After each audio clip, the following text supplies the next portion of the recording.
Chapter 4401. Can we eat the meat inside? Let's just eat the meat inside. Moo-chan pointed at the two charred chickens. Hao-er looked at it and used a dagger to cut off the chard outside, then cut the meat inside for them to eat. Try it.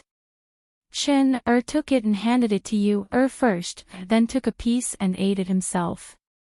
Aha, it's delicious. You said happily and ate in small bites. She held it in one hand and blew on it with her mouth. Aha, it's delicious. Moo-chan nodded. Hao-er cut off a piece and ate it. However, as soon as it entered his mouth, he tasted the charred taste and the dry taste of the meat. It was very hard, and there was no seasoning, so there was nothing but the charred taste. It was very difficult to eat. He looked at Moo-chan and Moo-yu eating with relish and his heart tightened. His eyes couldn't help but redden. In order not to let them find out, he lowered his head and bit the charred meat in his mouth while swallowing back his tears. Even if his memory was not fully awakened, he knew that they were of noble birth and had a good life. But now, he let his brother and sister starve to the point that they could only eat this charred chicken. Don't eat it. There are still pastries and a small piece of jerky in the space. Eat that. He reached out and took the meat in their hands and threw it into the extinguished fire. The two little guys looked at him and saw that his eyes were slightly red. They couldn't help but ask worriedly, "Big brother, what's wrong?" "Eat this. This can't be eaten. Throw it away and don't want it." He threw away the two burnt chickens and stuffed the pastries wrapped in paper into their arms, along with a small piece of jerky. Looking at the things in their bosom, the two little fellows hesitated for a bit, then Yu-her softly said with her immature voice, "But, we can't go out, are we going to wait until we are very very hungry to eat these?" "It's okay. Eat it first. We'll think of a way after eating," he said and let them eat. Seeing this, the two little guys looked at each other. So, Chen-er divided the small piece of jerky into 3 pieces and handed one piece to Hao-er. "Big brother, you eat too." As he spoke, he took some pastries for him. "I don't eat jerky, I only eat few pieces of pastries," Hao-er said, then handed over the jerky to Yu-er. "Yu-er, eat." "Yu-er doesn't want to eat, big brother eat." Yu shook her little head and pushed back. "Big brother, you eat. Let's share it." Chen-er looked at him and said. Hao shook his head and said, "This piece of jerky isn't ordinary jerky. It's spirit beast meat. Eating it will be good for your body." He divided his piece of jerky into 2 portions and handed it to the two of them.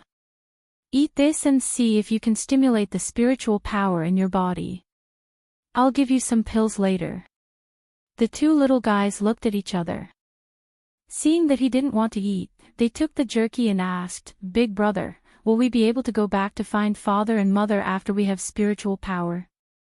Hearing them mention father and mother, a picture flashed through Hao-er's mind. He came back to his senses and said, "You and I are the same. Both of you have contract beasts. But your spiritual power is sealed. So contract beasts can't come out. If you can restore your spiritual power and let contract beasts come out, perhaps we can think of a way to go back earlier. Then can Big Brother's contract beasts come out?" Yu curiously asked. Chapter 4402. Seeing their faces turn gloomy, he hurriedly comforted them. "But mother gave me a lot of medicinal pills. Maybe some of them can come in handy." As he spoke, he hurriedly took out some small bottles from his space and rummaged through them. When the two little guys saw so many beautiful little bottles, they also went forward to take a look. Moo-chan picked up one and saw the words, "Hemostasis powder," written on the bottle. He picked up another one and found that these beautiful little bottles were printed with 2 words below them. "Ghost Doctor." Moo-chan softly read it out. He recognized these 2 words, and when he said them, he felt an inexplicable sense of familiarity. Big brother, the words Ghost Doctor are printed on the bottom of this bottle. Who is this Ghost Doctor? Is it Mother? Mu-chin asked. Something seemed to be faintly floating in his mind, but when he thought about it carefully, his head started to hurt again. Ouch! He put down the bottle and hugged his head with both hands. Little brother. Hao hurriedly went forward and hugged him. Don't think about it. You can't break the seal now. Don't think about it. Mu-chin gradually calmed down. A layer of cold sweat seeped out of his forehead as he looked at the bottle. But I feel that the Ghost Doctor on this bottle and these medicines are related to Mother. These medicines were refined by Mother and given to me by her. The Ghost Doctor should be referring to her. Hao stared at the bottle and said, It's just that, I don't know where we are now, but I know that our home is in the Phoenix Dynasty. The moment Mu-chin said the Ghost Doctor, that red figure once again appeared in his mind. Scenes flashed by, one name after another, but only their names were missing. Big brother, then when are we leaving here? Let's go out and find our way. We'll find our way home and go home by ourselves, okay? You looked at him with a pair of beautiful big eyes, her little face filled with excitement. Hao nodded and replied, Okay, but we have to wait until I cultivate. If we go out now, I'm afraid that I won't be able to protect you if you encounter danger. Hearing his words, the two of them didn't say anything else. Instead, they helped him find what medicine he could take. Can this chi-gathering pill be taken? What is this for? And what is it for? Can this big brother eat it? The two little fellows asked while holding the pills. Even though they recognized the words, they didn't know what they were for. Meanwhile, in the palace of the Xianyuan Empire, Xianyuan Mose watched as Fingzhou flipped through books all day, trying to find a way to break the ancient blood array. She had lost a lot of weight. He sighed softly, walked up to her, and took the book from her hands. Don't look anymore. You haven't rested for a few days. You can't go on like this. Fingzhou paused, then said, 3 children, I don't know where they are suffering, how can I not worry? How can we not think of a way to break it? Actually, I had a premonition that this day would come. Chapter 4403. Fengzhou was silent and didn't say anything. The 2 children's faded stars were lit up because she helped them form contracts with the ancient mythical beasts, allowing them to share their lives with the ancient mythical beasts. However, she also knew that even though she had caught contract beasts for the 2 children, things weren't over yet. Just like her, even though she had formed a contract with the ancient mythical beast, the Fire Phoenix, her journey was also full of trials and tribulations. In order for them to grow, they had to go through those dangers and difficulties. Even though they wanted to protect the 2 children by their side and block the dangers and tribulations for them, what was to come would come in the end. However, she didn't expect this day to come so early. Xianyuan Mose held her hand and said, Don't worry too much. We should be glad that they have contracted beasts. Moreover, Hao disappeared with them. Maybe the 3 children are together. Will they be together?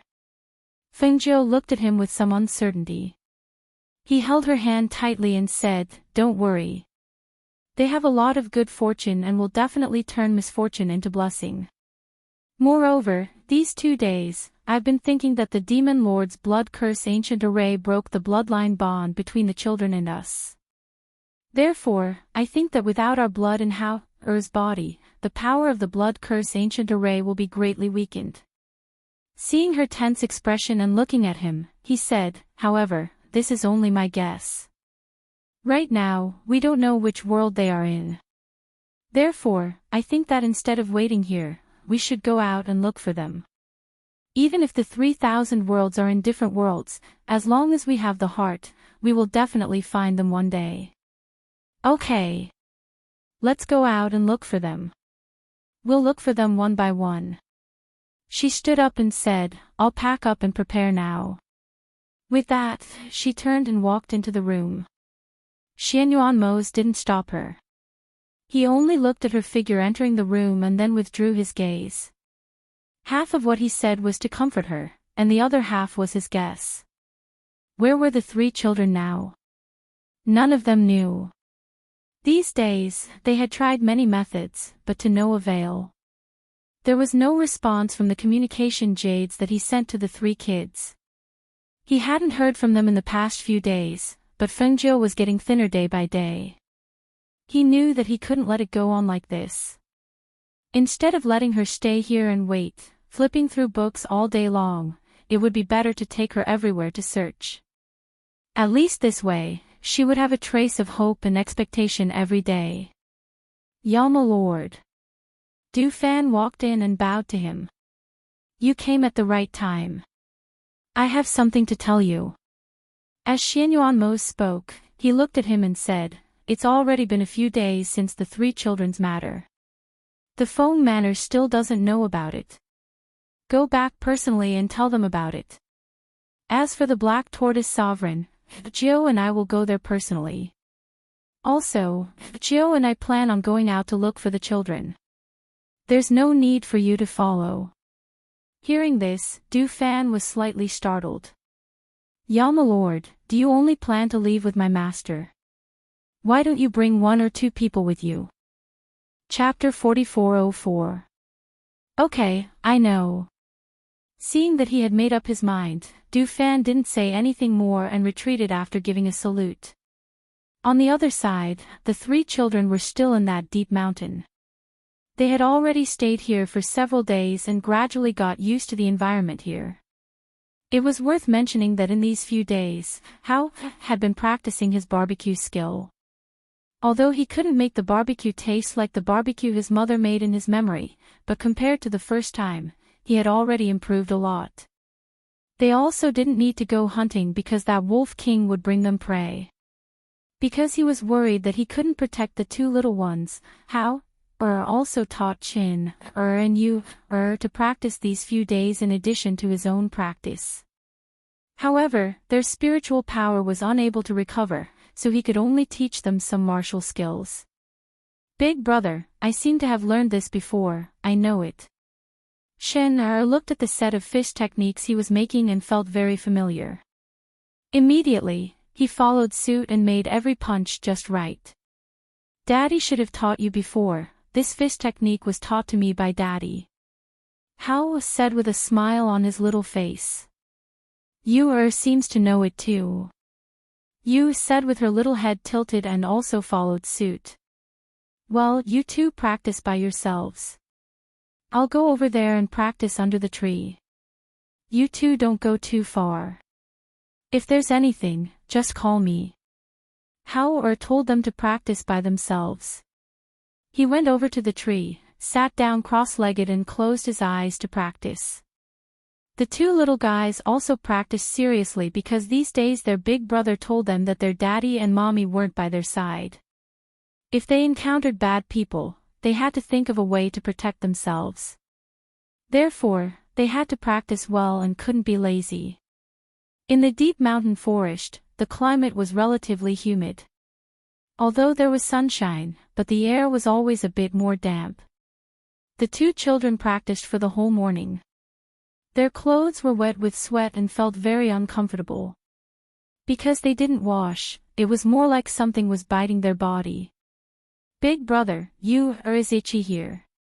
Yu slightly twisted her little body and wanted to scratch her back, but she couldn't. "Here." Shen helped her scratch the itch and asked. "No, a little more to the left, a little more." Yes, it's right there." The little one's beautiful eyes curved into crescents as he smiled. "So comfortable, big brother, grab again, grab again." Yu giggled. Seeing this, Chen said, "I'll take you to wash up. It won't itch anymore after I wash it." "Bathe?" "But the water there is very small, so you can't bathe there." Yu said while looking at her brother. "Then wipe it, or call big brother. Let's find a bigger water source." We haven't bathed for a few days.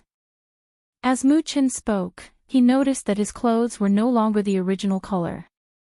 He couldn't help but frown. But Big Brother is cultivating. You looked at Hao, who was sitting cross-legged with his eyes closed. Thinking for a bit, she said, "How about we go by ourselves?" Muchin was a little tempted, but in the end, he shook his head. Big Brother will be worried if we go alone. He said that we have to tell him where we are going, or he won't be able to find us. Then let's go and call Big Brother. You trotted forward. Big Brother, you wants to take a bath. Chapter 4405. Okay, let's go look. After we find it, we'll take a bath and leave this place. He stood up and looked around. Wolf King, come here.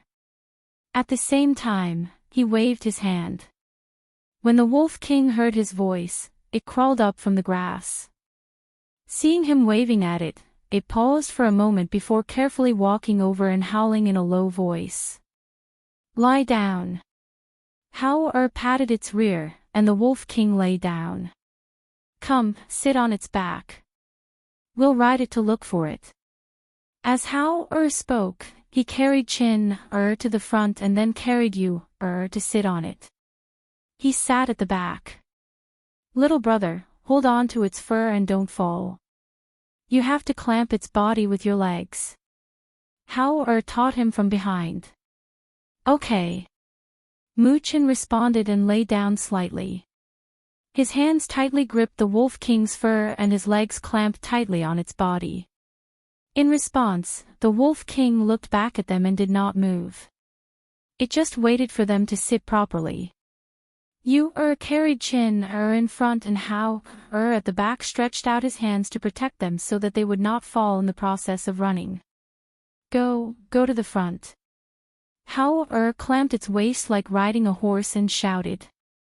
The Wolf King rushed out like the wind, followed by 7 or 8 wolves. Ha ha ha ha. So fun, so fun. You giggled happily, not knowing fear at all. Chin's eyes also sparkled as he looked ahead. The Wolf King ran very fast and the wind in front of them was also strong. They only felt very happy as they watched the trees around them quickly pass by. Fortunately, they were deep in the forest and there were very few people around. Otherwise, ordinary people would probably be scared half to death if they saw 3 children riding wolves in the forest. After walking around the forest for a while, they found a large mountain spring. Thus, the 3 children prepared to wash their dirty bodies here.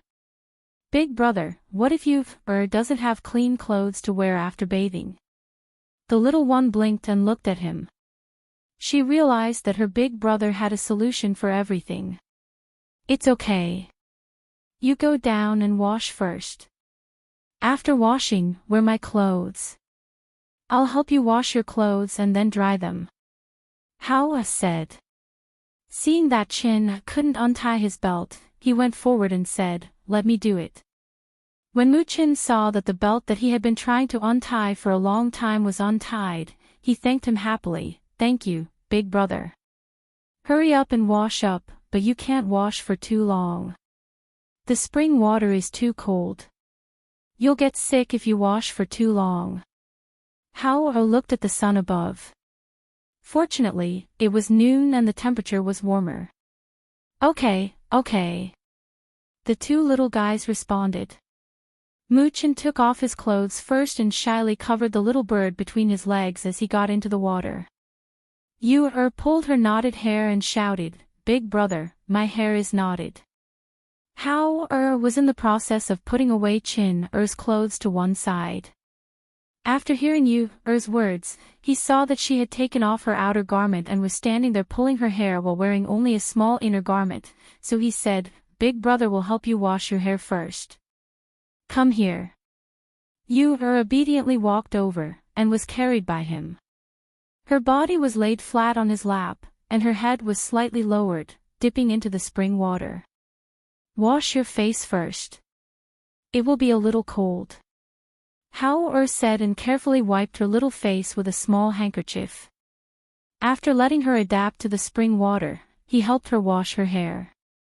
Chapter 44:06. After washing the two little guys' clothes, he used his spiritual power in his palm to help them dry their clothes. Watching him dry their clothes, the two little guys couldn't help but widen their eyes. Amazing! Hearing this, How revealed a smile. Only a little of my strength has recovered. If I fully recover, I will be even more powerful. As he spoke, he helped them put on the dry clothes. However, there was another problem. Shen-er's hair was easy to tie up, but he didn't know how to tie up Yu-er's hair. Shen-er looked at his elder brother who had been tying Yu-er's hair for a long time but still couldn't tie it up properly. Finally, when he saw him tie Yu-er's hair into two crooked little horns, he couldn't help but exhale softly. Although it was a little strange, at least it was tied up properly. Hee, Yu hasn't tied up the little horns before. Brother, does it look good? The little one excitedly touched the two little horns on her head and looked at her brother. Shen-er glanced at it and nodded. It looks good. It was just a little strange. Come, eat another pill. How-er took out another pill for them and stuffed it into their mouths. Big brother, it's useless for us to eat this every day. Yu said, but still swallowed the pill. Whether it's useful or not, it's better to eat it. What if you can condense spiritual power in your body? After feeding them the pill, How-er filled some water and was about to take them away when he saw Mu-chin sitting there holding his stomach with a strange expression. He was shocked and hurried forward. Little brother. What's wrong? Is your stomach uncomfortable? Mu-chin held his stomach and felt a warm aura surging inside, but it didn't seem to be from his stomach, but it felt inexplicably familiar. Big brother, I seem to have sensed spiritual power. As he spoke, the strange expression on his delicate little face gradually dissipated, leaving only calmness. Really? How-er was delighted and hurriedly said, let me see. He reached out to feel his pulse and released his spiritual power. Sure enough, he felt a wisp of spiritual power flowing in his body. Great! Great! How-er's little face was full of excitement. My stomach is also warm, as if something is walking around inside. Yu said with a pair of big eyes. She felt a little strange because this aura felt familiar to her. Quick! Eat another pill. How immediately took out a chi-gathering pill from his space and gave one to each of them. None of the three little fellows had thought that their spiritual energy would recover so quickly. However, it was their bodies that were regenerating their spiritual energy, not the seal being broken. If there was a reason, it could only be attributed to the two children's innate spiritual bodies and the effects of the energy-gathering pill. Originally, they planned to find a way to leave today, but because Mu-chen and Mu-yu sensed spiritual energy again, their journey was delayed again. Today, they didn't leave. Instead, under How-er's guidance, they repracticed the most basic cultivation techniques. Chapter 44:07. The Wolf King looked at him and walked forward. With a low howl, it lay down in front of him. How-er patted the Wolf King's head and said, "Thank you for these days. This pill is for you." He stuffed the pill into the Wolf King's mouth. It wasn't a rare medicinal pill, but it was a medicinal pill refined by his mother. It could be considered as a reward for the Wolf King protecting them and hunting for prey for them these past few days. Awoo! The Wolf King swallowed the pill and excitedly howled. It rubbed its head against his palm. How-er withdrew his hand and led the two little guys along the mountain path. The Wolf King watched from behind until they could no longer be seen. It howled 3 times and leaped back into the mountains. The 3 children walked along the mountain path until noon. The scorching sun above their heads made them sweat from time to time. Thus, the 3 of them rested under a tree by the roadside. Little sister, drink some water. How took out some water from his space and handed it to her. After you finished drinking, she handed it back to him. Big brother, drink too. Little brother, drink some water. Drink more. How passed the water to him. After he drank it, he drank some himself and took out some dried meat for them to eat. After resting, the three of them continued walking. However, after walking for a while, How noticed that you was walking with a slight limp. He stopped and asked, "Little sister, what's wrong with your foot?" You hesitated for a moment before whispering, "My foot hurts." "Where does it hurt?" "Let me take a look." How said and led her to the side of the road to sit down. He helped her take off her boots and socks. His little face tightened. He saw that there were 3 or 4 bloody blisters on her white and tender feet. Each blister was the size of a finger. Her toes were also red, but she did not make a sound. He couldn't help but feel sorry for her. He patted her head and said, "You, be good. Big brother will help you remove the blisters. After applying some medicine, it won't hurt anymore." Muchin, who was at the side, pursed his little mouth tightly, and his eyes were filled with nervousness and worry. When he saw his big brother taking out something to help you, to break the blood blisters, he walked forward and hugged Yu's little head to his bosom, while saying, "It won't hurt, if you don't look, it won't hurt." Yu was lying in Muchen's embrace, her small hands clutching his clothes. Her legs were propped on her big brother's thighs. She couldn't see, but she felt a burst of pain and couldn't help but cry out. "It'll be fine after a while." How used clean water to wash her. After cleaning her, he applied the medicine and carefully tied her up with a small piece of cloth to prevent her skin from being scratched. "All right," How said. "Don't wear boots first. Big brother will carry you." "Aw." Yu blinked her eyes, and with an adorable expression on her delicate little face, she blankly said, "But Yu is very heavy." How saw her little appearance and couldn't help but find it funny. He said, "It's not heavy. Big brother can carry you. Come." He turned his back and squatted down with his hands behind his back. He said to Muchin, "Little brother, take my boots. Don't lose them."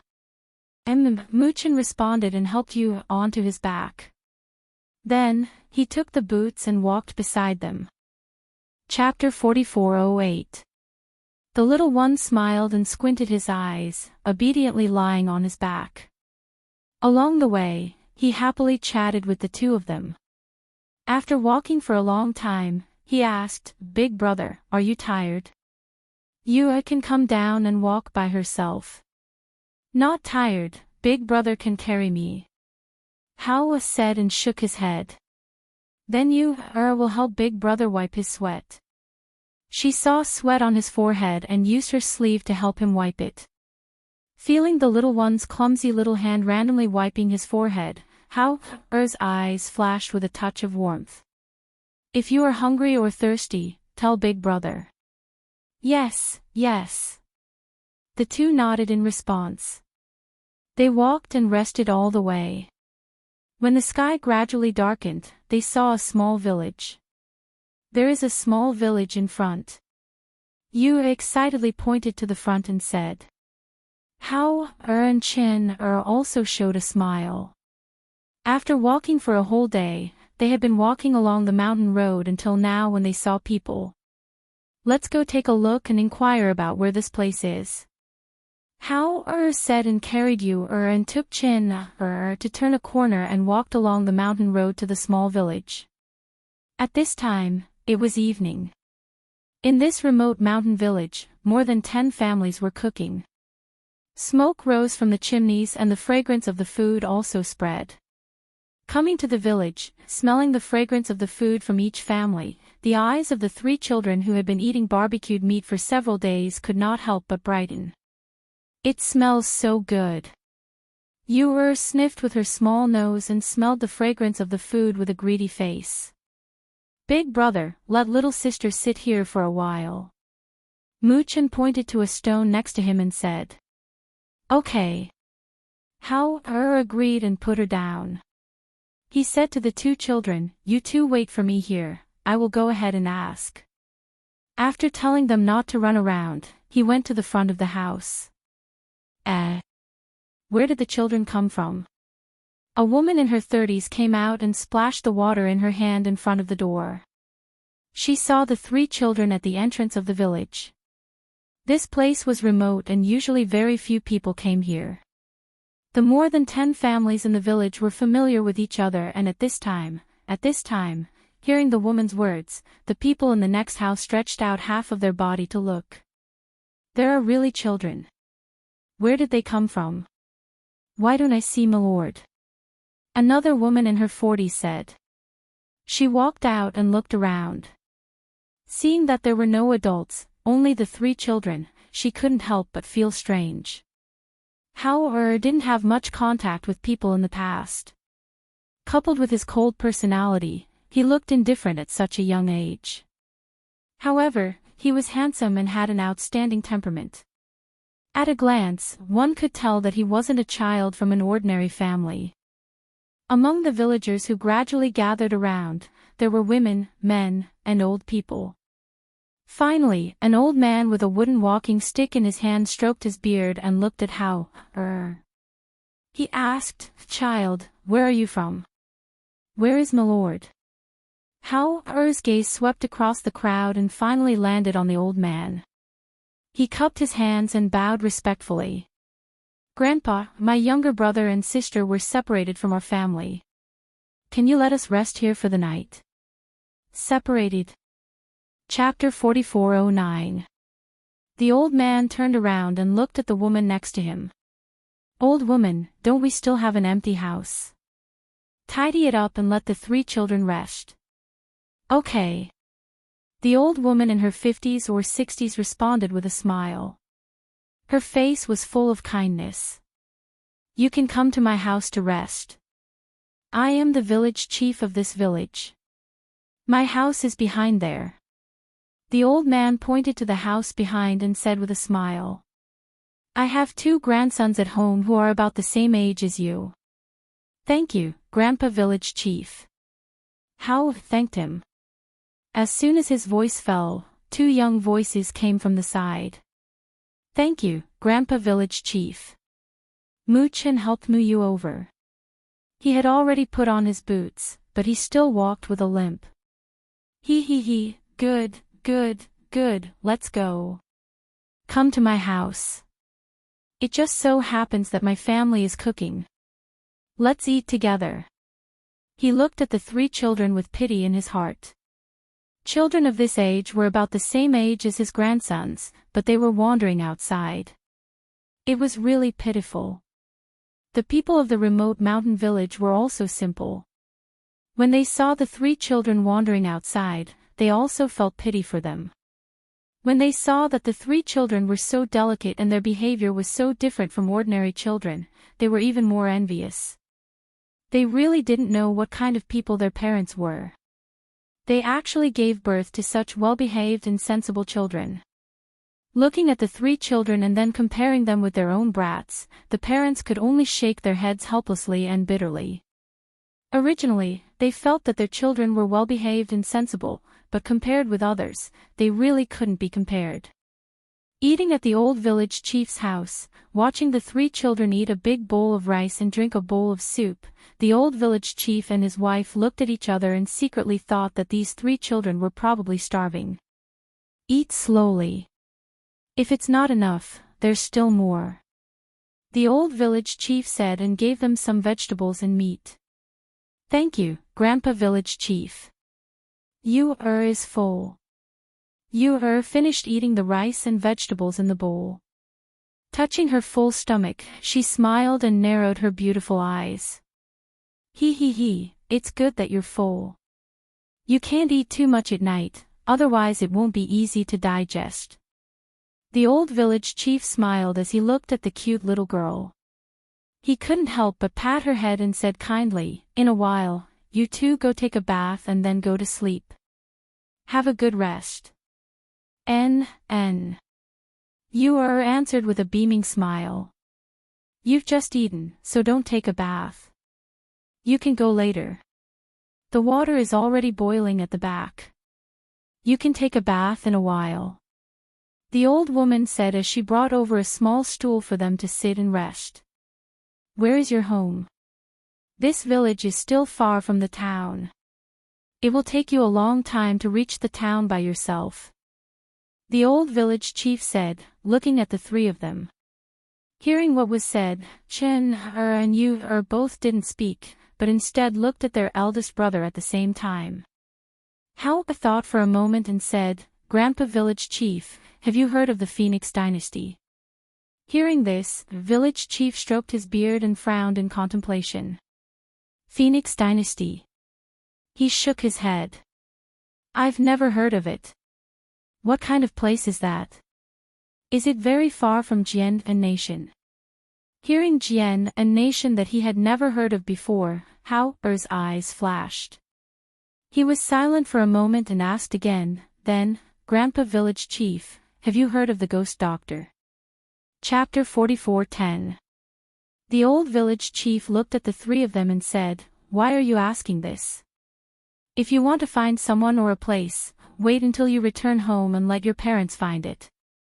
Hao's eyes flashed and said, I heard my mother say that there are immortals who cultivate in the Phoenix Dynasty. Moreover, the Ghost Doctor is a very powerful person, so I'm very curious. Immortals. Ha ha ha ha ha. The old man laughed while stroking his beard. He shook his head and looked at the three of them, saying, You are children. How can there be immortals who cultivate in this world? Those are all legends. The three children were stunned. Their hearts tightened and they faintly felt uneasy. Yu said, But there really are immortals. My mother said so. She insisted that there were immortals and looked at him nervously with her beautiful eyes. Ha ha ha, your mother must have coaxed you. Immortals, that's a legend. I've lived for more than half of my life and went to many places when I was young, but I've never heard of the existence of immortals. Those are all stories, legends, lies. The old village chief smiled and waved his hand. Grandpa Village Chief means that there are no immortals in Jian and country. Hao looked at him and secretly clenched his little hands. Ha ha ha, that's natural. If there are immortals, then there won't be birth, old age, illness, and death. The village chief smiled and said, You children don't understand. If there are immortals in this world, no one wants to die. Everyone wants to become an immortal. Tell me, is that still the way of the world? He stroked his beard and smiled, saying, I've lived to this age. What immortals? They've never appeared. I've only heard those people make up some nonsense and say that it's some legend passed down. Actually, how can there be immortals in this world? There aren't any. The three children didn't say anything. They just looked at each other and felt a little uncomfortable in their hearts. There were actually no immortal cultivators in this place. Would their parents be able to find them? How were they going to get back? All right.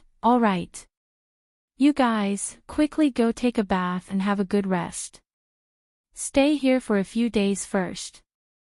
In a few days, the village will transport some firewood to the town to sell. At that time, you can take the donkey cart with you. That way, you don't have to walk. The old village chief smiled and stood up. Hearing the three children talk about immortals, he only felt that it was funny. If there were immortals in this world, then everyone would want to become an immortal. However, immortals were only legends.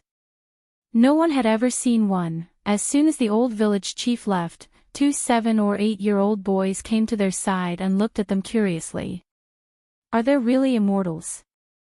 We've never heard Grandpa talk about immortals. What do immortals look like? Have you seen him before?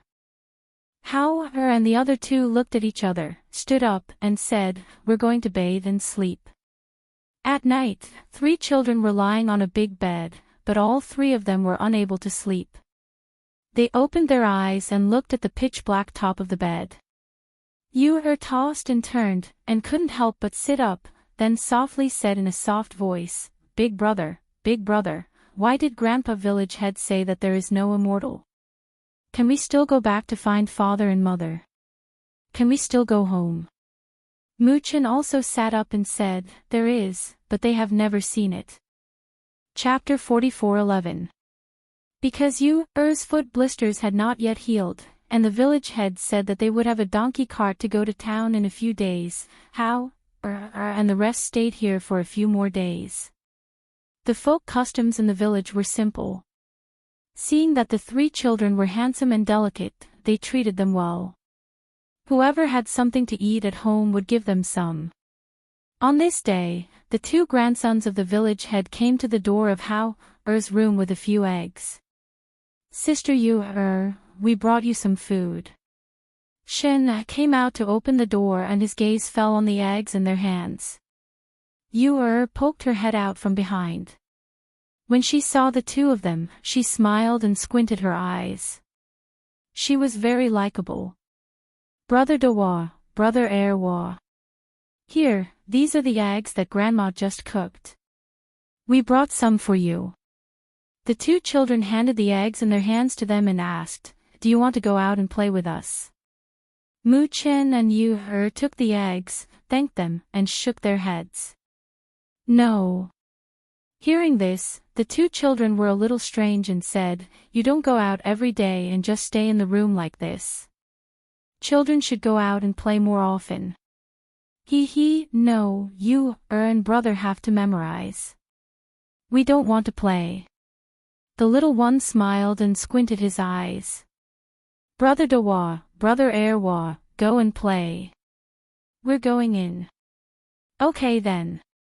Seeing that they were not going out to play, the two children did not say anything more and left after giving them the eggs. Seeing them leave, Muchin and Muyu looked at each other, closed the door, and returned to their room. After putting the eggs aside, they sat cross-legged on the bed and cultivated like their brother. Their brother said that even if there were no immortals here, they had to cultivate every day and improve their strength to protect themselves. Tomorrow, the people in the village would go to town. At that time, they would also follow and go outside to find the way home. Thinking of what their brother said to them, maybe if their spiritual aura was strong enough, they would be able to break the seal in their bodies one day. They did not dare to be lazy and obediently followed to cultivate. Outside, the village head and his wife were sitting in front of the door, picking vegetables and chatting. Old man, look at the three children, they don't go out of the room. What do you think they are doing inside? They are so young, how can they stay in the room? The village head looked back at the backyard while smoking a hookah and said, These three children are not from an ordinary family. They are so obedient and sensible that it makes one's heart ache. That's right. Tell me, how could such sensible children be separated from their families? Moreover, it's in a remote place like ours. It sounds weird. Ha ha ha. The old village head chuckled and said, Who knows what is going on? But these days, I've been thinking. The three of them are so young. If they go out, they will easily encounter danger. The old woman was worried.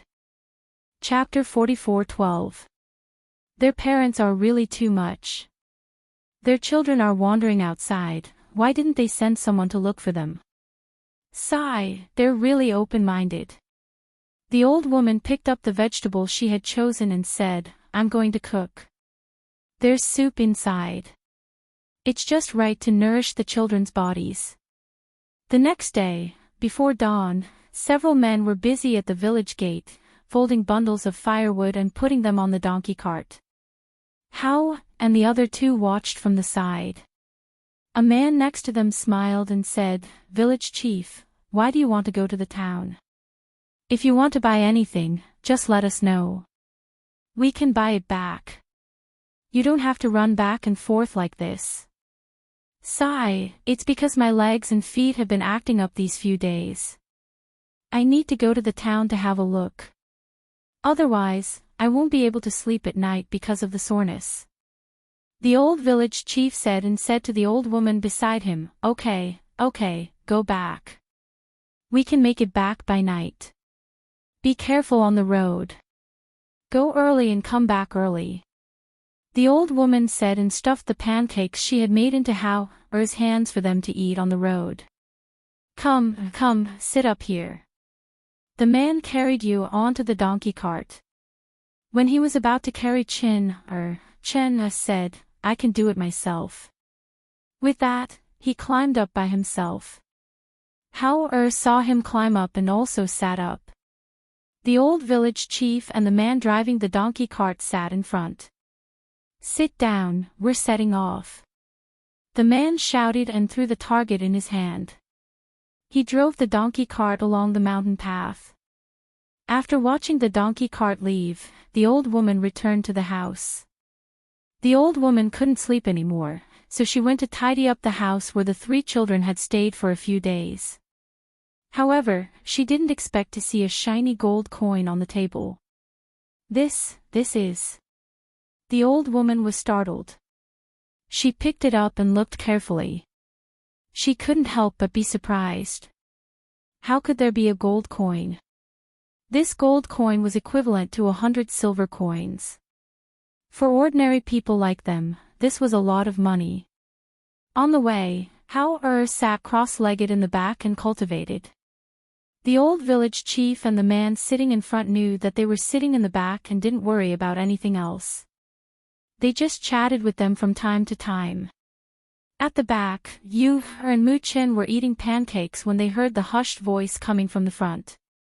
Village chief, I heard from them that the road has not been peaceful these days. A few passers-by even died a while ago. Bandits again. Logically speaking, this area is a remote and desolate place, so there shouldn't be any bandits. I heard that he's a murderer who fled here to seek refuge. The terrain here is complicated, so it's not easy for the authorities to catch him. Look, he's now a scourge to the common people. The brother and sister ate the biscuits as they spoke in low voices. After an unknown amount of time, the donkey cart suddenly stopped.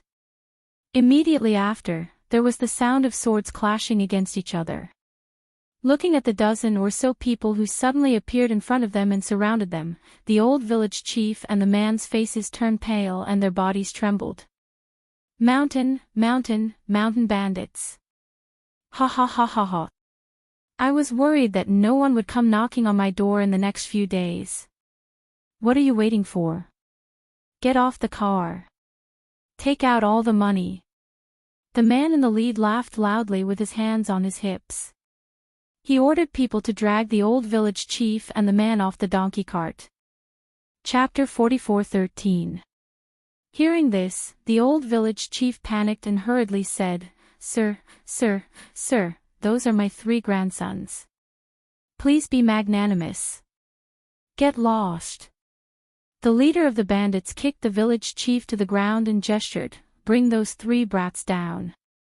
However, when the 2 bandits reached out to pull Yu down from the donkey cart, Mu Chin, who was beside Yu picked up a branch and hit the hand that was reaching for her. Whoosh! Hiss! The bandit cried out in pain and retracted his hand. When he saw the brat hit him with a branch, his eyes flashed with murderous intent. Brat, you're courting death. His other hand viciously slashed at Mu Chin. Clang! At that moment, Hao stepped forward and pulled out the dagger on his leg to block the knife that was slashing towards his younger brother. A hidden force surged in his hand, and at the same time, the dagger in his hand was slashed towards his younger brother's neck. Whoosh! Hiss! The speed was so fast that the bandit didn't even have time to react.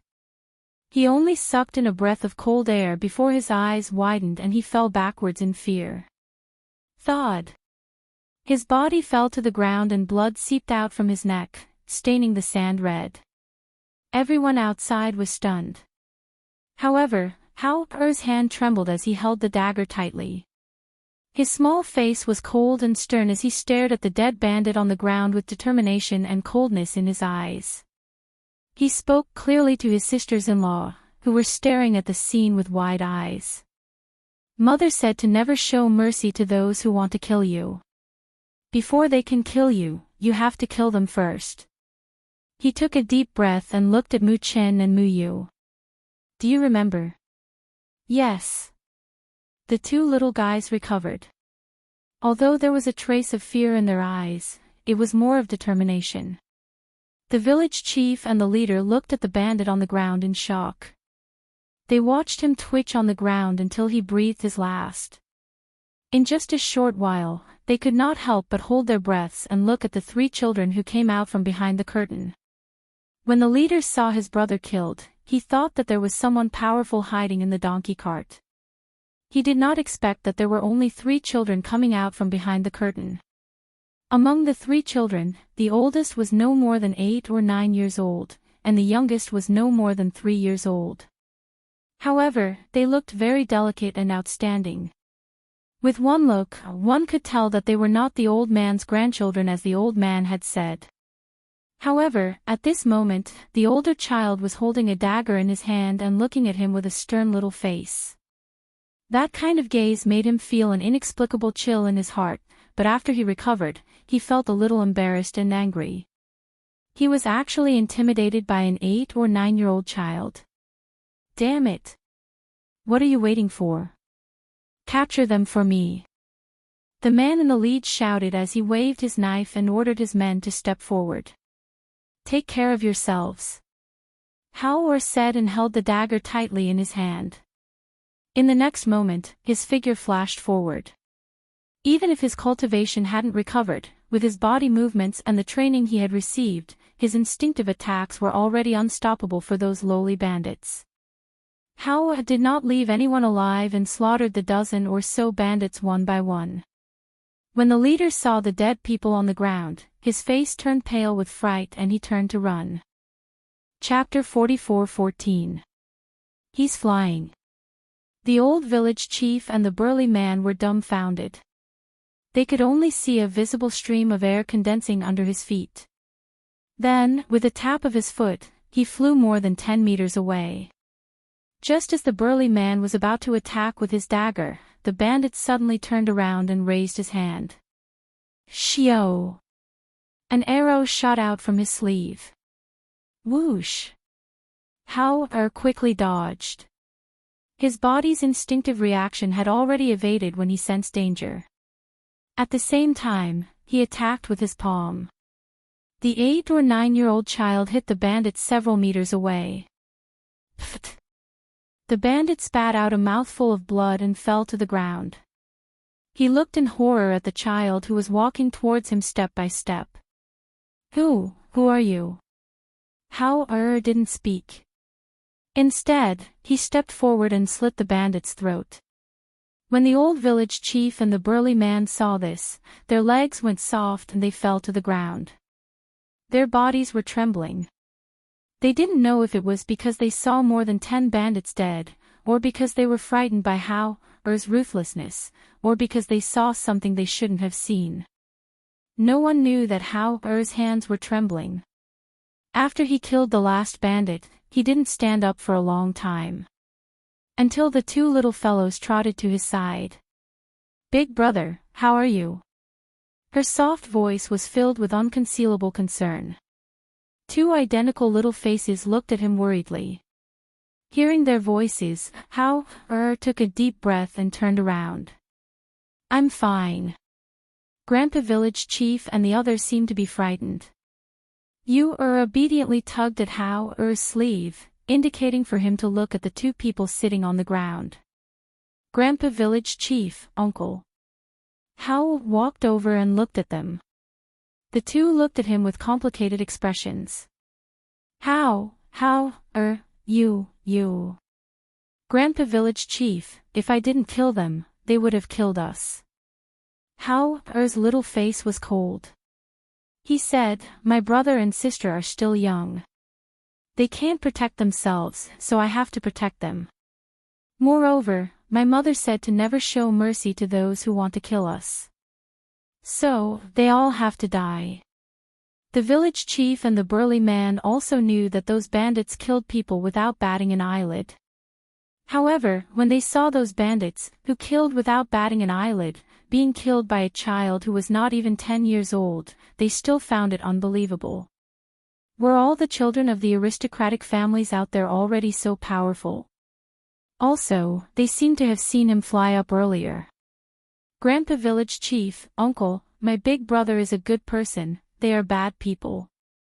You stepped forward, and hugging How's hand, she said to the two people who were paralyzed on the ground, my big brother is really a good person, you don't need to be afraid of him.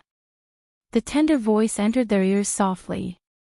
This made the old village chief and the burly man feel guilty. The old village chief hurriedly said, we're not afraid of him. It's just that we've never seen so many people die. We can't get over it all of a sudden. As he spoke, the old village chief stood up with his walking stick and said, we have to deal with these corpses. Thus, he got the burly man beside him to help. Chapter 44:15. How thought for a moment and took the money from the small bag. He took out some of it and handed it to them. Grandpa village chief, uncle, this is for you. This won't do.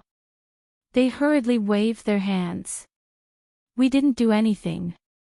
How can we take these things? No, you can keep it for yourselves. Take it. How stuffed it into their hands and said, let's go quickly.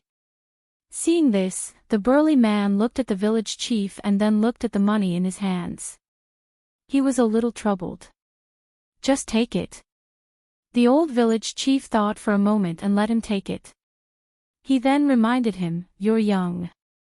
Remember not to show your wealth, lest you be targeted in the future. Yes, we know. How nodded in response. They got on the donkey cart and continued to head in the direction of the town. Along the way, the old village chief and the burly man had many things to ask, but every time the words reached their mouths, they swallowed them back. There were some things that they should not know. It was better for them not to ask. Knowing too much was not a good thing. The donkey cart moved slowly. It was not fast, but as time passed bit by bit, they arrived at the town near noon. Look, this is the town. This town is very big. Many of the nearby villages are in the same market as this town. The old village chief looked back at the three of them and asked, what do you plan to do when you reach the town? The two little ones naturally looked at How. They were still young and could not make up their minds. Naturally, they would wait for their elder brother to decide. We'll see when the time comes. How said. In fact, he did not have any plans yet. He had to see the situation first. When they entered the town and came to a corner, the old village chief asked, can we get off here? Yes, let's get off here. As How spoke, he got off the donkey cart and carried his younger brother and sister down. Then, he respectfully bowed to the two of them. Thank you, Grandpa village chief and uncle. The two of them hurriedly turned to the side to avoid him. We don't dare. Although they knew that their identities were not ordinary and that they were just a few children, their hearts still skipped a beat when they thought of the scene on the road. They did not dare to accept their bow. Grandpa village chief, uncle, we'll be going then. Her soft voice was full of smiles. Her delicate and cute little face overflowed with a pleasant smile. She was really very cute. You must be careful and take good care of yourselves. The old village chief could only say so. In reality, even if they wanted to help them, they couldn't. Thus, How left with Mu Chen and Mu Yu. He watched them curiously look left and right as they walked into the street. If he hadn't seen it with his own eyes, he wouldn't have believed that such young children could kill more than a dozen bandits. On the street, Yu was happily looking at the things on the stalls. Especially when she saw some trinkets, she couldn't take a step forward, and directly stood on her tiptoes to look at them. Chapter 44:16. Hearing this, the little one's eyes lit up and couldn't help but look up at her two elder brothers. Seeing this, Hao showed a doting smile and reached out to touch her little head, saying, "If you, wants it, then let's buy it."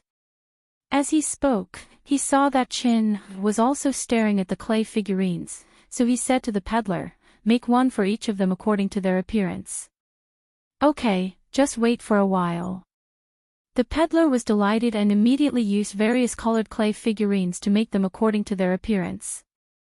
After a while, a small clay figurine wearing a pink dress with two small buns on its head was made. The peddler smiled and handed it over. "Come, little girl, this is yours." Looking at the lifelike clay figurine, Yu smiled happily. "It really looks like a little me." She looked up at Hao and asked, "Big brother, don't you want it?" Hao shook his head. "Big brother doesn't want it." After a while, the peddler handed another clay figurine to Chin, saying, "Here, this is yours." Shen took it. Although his little face looked like a little adult, it was difficult to hide his joy. He carefully held it and looked at it carefully, and found that it really looked like a little person. Hao paid the money and took them away, saying, "Big brother will take you to eat something. After eating, if you want to walk around, Big brother will accompany you. Yu wants to eat drumsticks." Yu happily said, holding Hao's hand. "Okay." Hao responded and looked at Mu Chin, asking, "What about Chin?" "I'm fine with anything," the little one said, indicating that he was not picky. The three well-dressed and exquisite children walking on the street were very eye-catching, but they didn't know it. They walked and strolled all the way until they came to a high-end restaurant. At the corner of the street, a few people who were leaning against the wall and eating melon seeds looked at each other. After revealing a malicious smile, they continued to stare outside the restaurant. "Those three children are really not ordinary good-looking, and I saw that there are no adults or guards following them," one of them said. "These three children don't look like children from ordinary families. Looking at the material of their clothes, I guess they should be from a big family, right? Are we really going to pick on these people? What's more, the older one looks to be almost 10 years old. Isn't he a little too old? He's already so sensible." The other person was a little hesitant. It's obvious that these three children are from other places. They don't have any adults by their side, and they look so exquisite and pretty. If we kidnap them, we can definitely sell them for a good price." As the leader of the group spoke, his eyes flashed. He was calculating in his heart, forget about the older one. She's old and sensible, so it's not easy to sell her. But the two little ones, with their delicate appearance, I'll definitely fight to buy her. But, if he really is a disciple of some aristocratic family, wouldn't it be? Another person was still a little worried. "Gee." That person glanced at him and said, "In our line of work, why would we be afraid of being investigated? To earn this kind of money, you have to take this kind of risk. What can you accomplish if you shrink back and do things?" After being reprimanded, the man couldn't help but lower his head and ask in a low voice, "Then what should we do?"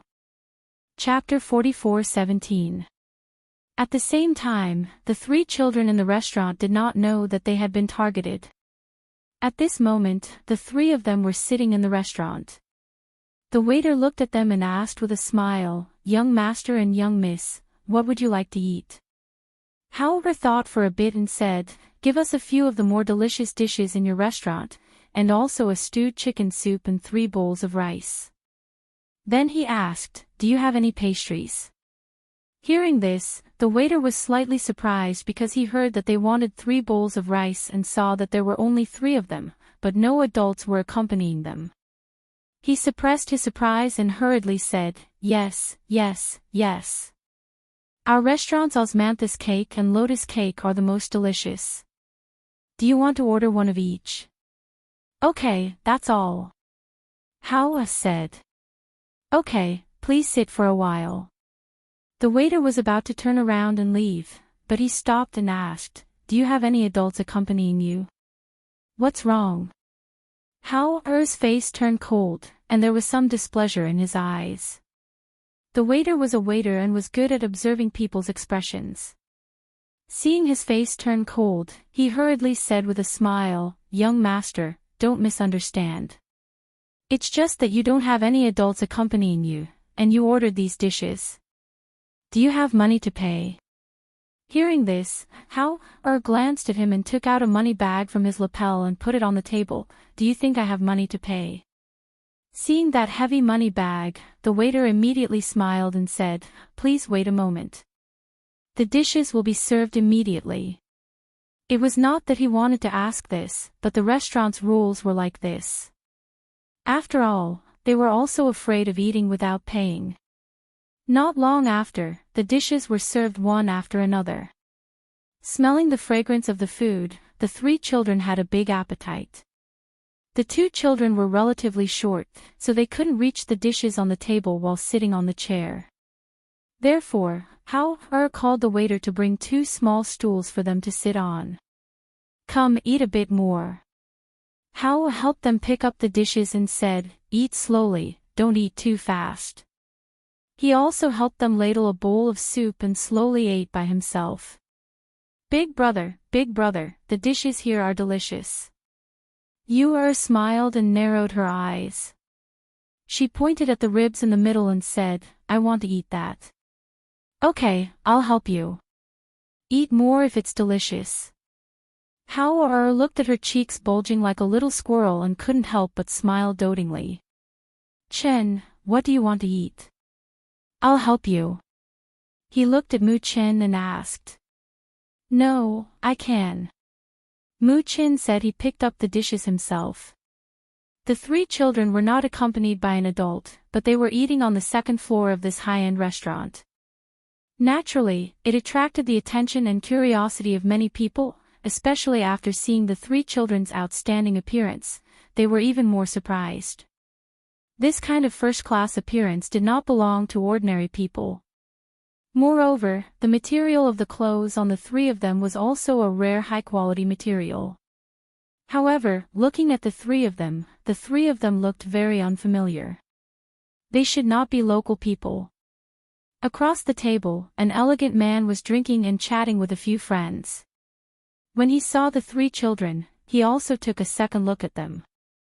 His eyes were full of admiration and curiosity. Chapter 44:18. It's just that it's rare to see such sensible children, so I couldn't help but take a few more glances. The scholarly man smiled and said, speaking of which, it's been a while since we came out. It's time to go back. As he spoke, he smiled and retracted his gaze, taking a sip of wine. Brother Pan, it's rare for you to come to Yi City, and you've only stayed for 2 days. Why don't you stay for a few more days before leaving? After all, if you leave this time, who knows when you'll come back again? A friend at the same table said as he poured wine for him. On this side, the people at the table were drinking wine and chatting. The man surnamed Pan was chatting with them, and occasionally, his attention would fall on the 3 children. There was no other reason other than the fact that the temperament of these 3 children was very outstanding. Their exquisite and outstanding appearances, coupled with that noble aura that could not be ignored, made him unable to imagine how such children could be produced in such a small place. No, not to mention that there were very few children like this in this city, even those aristocratic families, and even the children of nobles in the imperial capital, did not have as good a temperament as these 3. In fact, to say something disrespectful, even the princes in the imperial palace could not compare to these 3. It was because of this that he paid more attention to the 3 of them. However, he did not expect that this attention would make him even more curious. These 3 children did not have any adults accompanying them, and they clearly did not have any bodyguards or hidden guards protecting them. This was very strange. What kind of family would allow these 3 exquisite and outstanding children to go outside without protecting them? After all, this world was not very peaceful. For children like them who did not have the ability to protect themselves, especially with their eye-catching appearances, it was not very safe for them to be outside alone. You guys drink, I'll be back soon. He smiled and said to his friends. With one hand holding a wine pot and the other holding a wine cup, he went to the table of the three children. At this time, the three children had already eaten their fill and were sitting down to rest. They saw a scholarly man wearing a white robe walk over and sit down at their table. The three children looked at him with their 6 eyes, not knowing why this person suddenly sat down. Pan Ning sat down and looked at the three children. Seeing that they were all staring at him, he couldn't help but smile. He took a sip of wine and asked, "Did the three of you sneak out of the house to play?" Hao pursed his lips, glanced at him, and said coldly, "What does that have to do with you?" Hearing this, Pan Ning raised his eyebrows and couldn't help but smile. "You're so young, but your aura is not bad. I can see that your background is not ordinary." Hearing these words, Yu blinked her eyes and looked at him, and with curiosity and surprise in her soft and sweet voice, she said, "Uncle, you are very awesome, to actually be able to see that our background is not ordinary." As soon as her soft voice fell, her beautiful eyes flashed cunningly, and she asked with a smile, "But uncle, do you know where we came from?" Listening to the little girl's soft words, Pan Ning was stunned for a moment, then he smiled happily. "Little girl, you're really interesting." He reached out his hand, wanting to tap the little one's nose, but was blocked by the little boy who looked exactly the same. "Don't touch my sister." Shen pulled a long face and shouted coldly. At the same time, he slapped his hand away. Chapter 44:19. Hearing this, Muchen didn't know whether he was joking or not. He stared at him coldly and defensively. Hao also stared at the man with a cold face. His childish voice was cold as he asked, "Who are you? What are you doing here?" Pan Ning smiled and stopped teasing them. Instead, he poured a glass of wine and took a sip. "Don't worry, I'm not a bad person. I just saw that the three of you didn't have an adult by your side, so I came to take a look out of curiosity." He looked at Hao and said, "You guys sneaked out, right? Don't you know that this is very dangerous? Where are your parents? Or where do you live? I can get someone to help you send a letter and let them take you back." His children were already 4 or 5 years old. If they saw their children sneaking out by themselves, they would probably go crazy. These children's parents were also very careless. "I'm in the Phoenix Dynasty. Can you help us send a letter?" Yuer's eyes lit up and she asked with a smile. "Phoenix Dynasty?" Pan Ning was slightly surprised and couldn't help but look at the three of them. "As far as I know, there is no such thing as a Phoenix Dynasty on this mainland. You guys didn't remember wrongly, right?" Hao had long known that they were probably not on the same mainland as his parents. After all, there were no cultivators on this mainland. Only mortals were there, so naturally, it was impossible for them to know where the Phoenix Dynasty was. "Waiter, the bill!" Hao shouted. After the waiter came to settle the bill, he carried his siblings down from the chair and held each of them in one hand as they went downstairs. "Goodbye, uncle." Yuer turned back with a smile and waved at him. Looking at the little girl's likable appearance, Pan Ning smiled and waved back. After watching them leave, he returned to the table and continued to drink with his friends. Hao accompanied Mu Qin and Mu Yu to walk around the city and bought a lot of things. While walking and stopping, Hao couldn't help but look behind him. He kept feeling that someone was following them. "Big brother, what's wrong?" Mu Qin asked, puzzled. He had already turned back several times along the way. "Seems like someone is following us," Hao said, his cold little face tensed up. Hearing this, Yu also couldn't help but look behind them. However, other than the people on the street, she didn't see anyone strange or suspicious. It's getting late. Let's go back to the inn to rest. As Hao spoke, he didn't dare to let them stay outside for too long because he was worried about their safety. He immediately led them to the inn. After they left, the few people who followed them all the way spat on the ground and cursed, "That little bastard is smart." There were a few times when they wanted to make a move, but they didn't have the opportunity to do so. It was as if they knew that they were watching from the shadows. "Big brother," they seemed to be heading towards the inn. "What should we do?" another person asked. He didn't expect the three children to be so vigilant. "Come here, I'll tell you. Let's do this," the man in the lead said in a low voice. After he finished speaking, he led his people and left quickly in two groups. Hao held the two little ones' hands and walked all the way to the inn. However, suddenly, a group of beggars surged out of nowhere and actually squeezed towards them, separating the three of them in a few moments. "You, Shin, Big brother. Big brother. Go away, don't push me." Chapter 44:20. Big brother. Big brother. Big brother. You, was carried from behind, and a hand covered her mouth, then she ran towards the alley. You, struggled with all her strength, but was unable to struggle free. Until she smelled a strange smell, then a gunny sack wrapped around her and tied her up. She inexplicably knew what that strange smell was. She also heard the people outside say that she was drugged, so she did not dare to speak. She just covered her small mouth and her eyes were red. She wanted to cry but did not dare to. She did not know why she was drugged and did not faint as the people who caught her said, but she knew that if they knew that she did not faint, they would not know how to deal with her. She was very scared, but she thought of what her big brother said. She could not be afraid. When she encountered danger, she had to think of a way to save herself. So, she closed her eyes and recalled what her big brother said to them. After the man who took you, ran to a courtyard, he put her on the ground and laughed.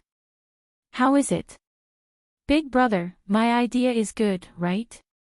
Look, this little girl is already in our hands. Big brother, I'll contact the people right away and sell her tonight." Another man said and grinned. Thinking of the shining silver, even his footsteps suddenly became light. On the other side, Hao looked at the beggars who were squeezing over. He was so angry that his little face was covered with frost. Seeing his sister being taken away, his eyes were bloodshot and he shouted angrily, "Go away." That voice contained a breath of spiritual power. That shout immediately made those beggars scream and squat down with their hands on their heads. Another man who put Mu Chen in a sack and ran felt pain in his 7 orifices. It seemed that blood was oozing out. He reached out and touched it. His nose and ears were bleeding. He looked back in horror and saw that the little boy who was less than 10 years old had blood-red anger in his eyes. His eyes were surging with killing intent. He was so scared that he trembled. He did not dare to stay for long and quickly carried the little boy who was struggling in the sack and ran into the other side of the alley. "Give my brother back to me!" Hao shouted angrily. He stepped on the beggars who were squatting down with their hands on their heads and quickly chased after them. The people on the street saw this scene and were stunned for a moment. Some of them gasped in disbelief. That is snatching a child on the street. Quick! Hurry up and report it to the authorities. How hateful!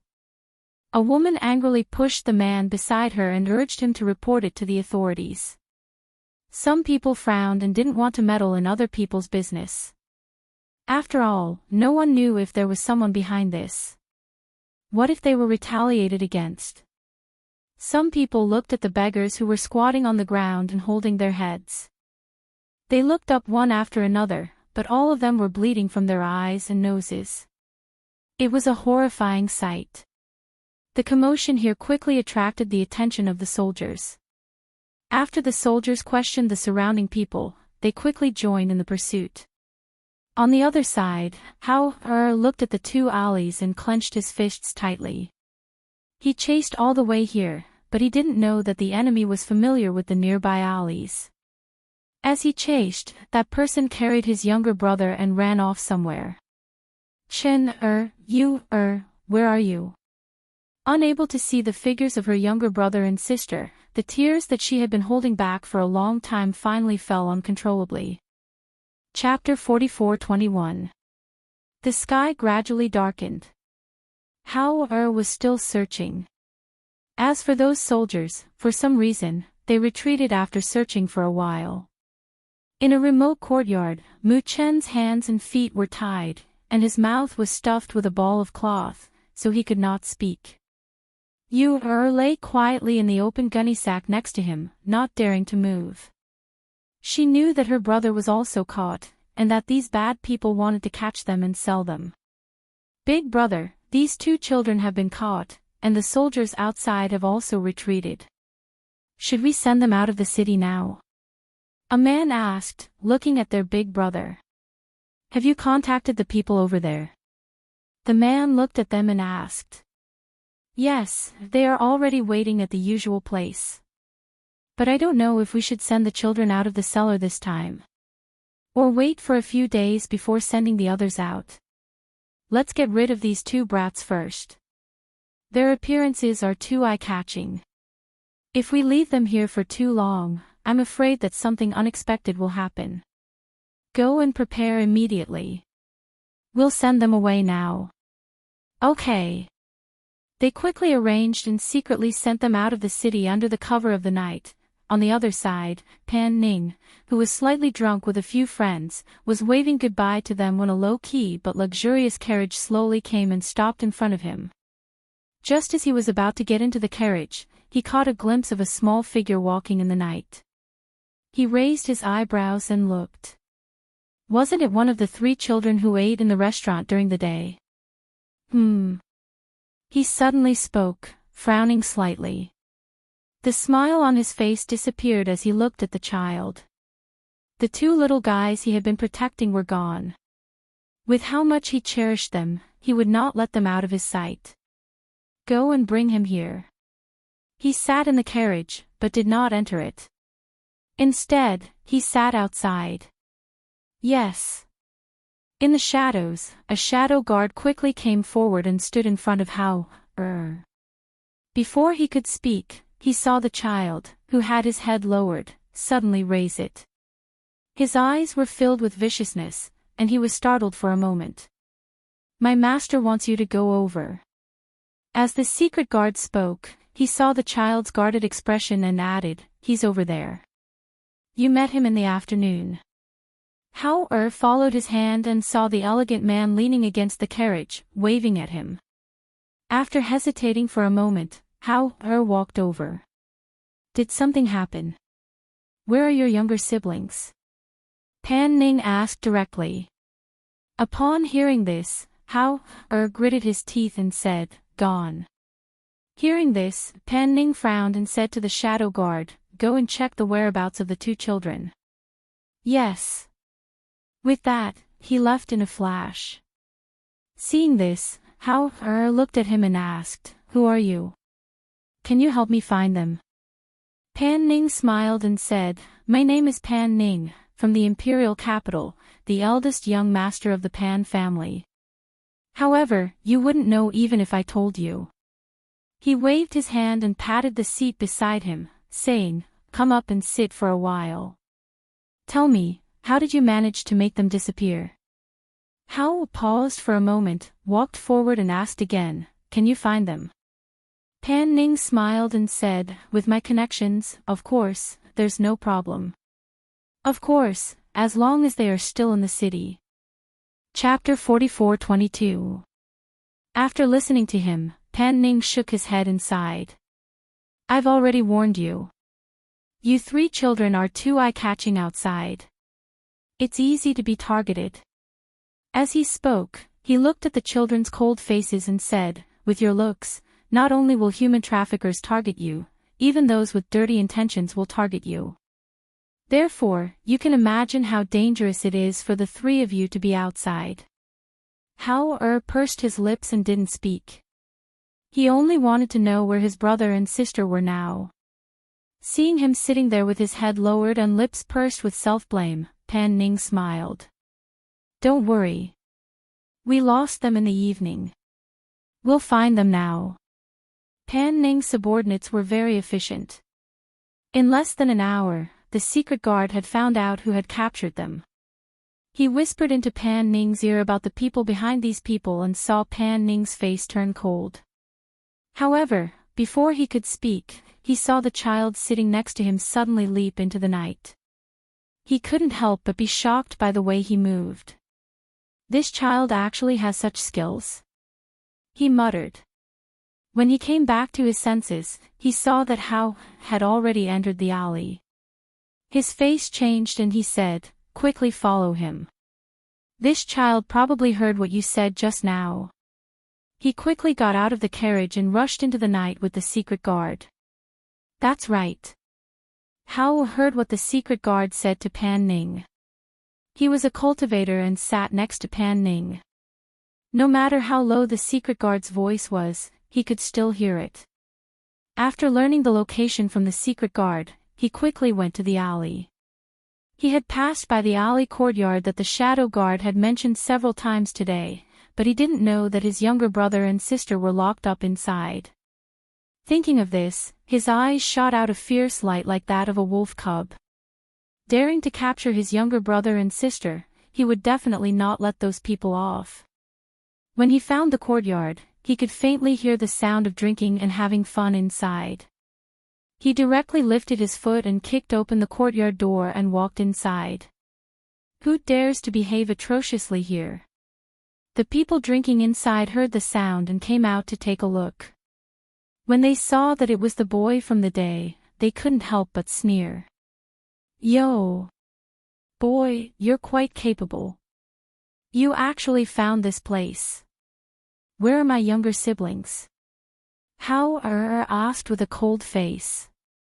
He looked at those people who had captured Mu Chen and Mu Yu today. He couldn't help but feel hatred in his heart and clenched his fists tightly. Seeing that he was alone, they didn't try to hide anything and laughed out loud. Those two little things, we sold them so easily. See, we got the money.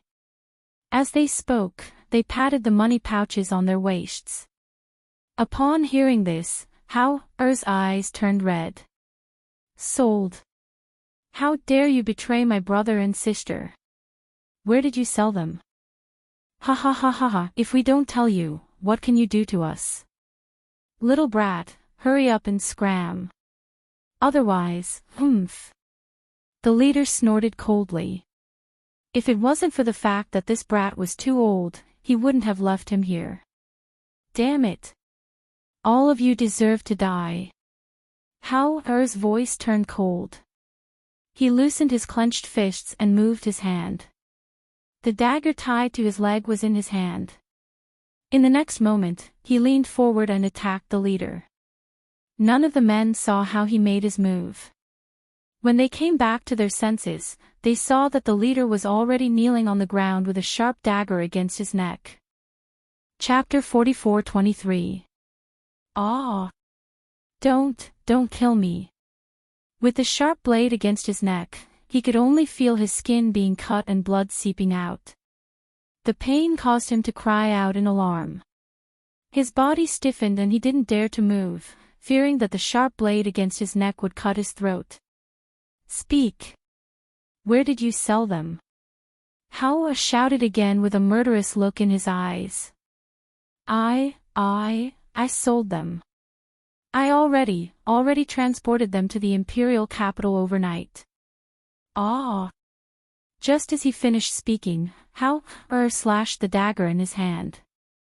At the same time, blood splattered out and that person fell down with a scream. Ah! When the other people saw this scene, they were so shocked that their eyes widened. They rolled and crawled in several directions, trying to escape. However, how could whose murderous intent had been aroused, allow them to escape? Looking at the people fleeing in different directions, he stabbed the dagger into the ground with a cold face. In the next moment, with a move of his hand, a long sword glowing with light appeared in front of him. As he gathered the sword in his hands, it split into 2, then into 4, and attacked in 4 directions. Die!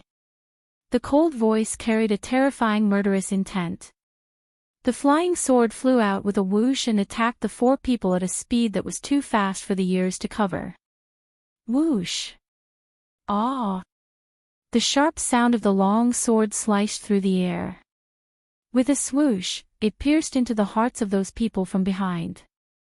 Sharp and mournful screams came out from their mouths, resounding in the night and spreading out.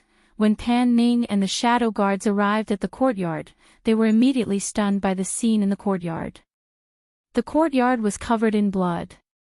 One person had already died, and the other people who were preparing to flee were also killed by the flying sword. What shocked them even more was that after killing those people, the flying swords disappeared one by one, leaving only one of them. As for the remaining one, it was the one that had killed the man who was running towards them.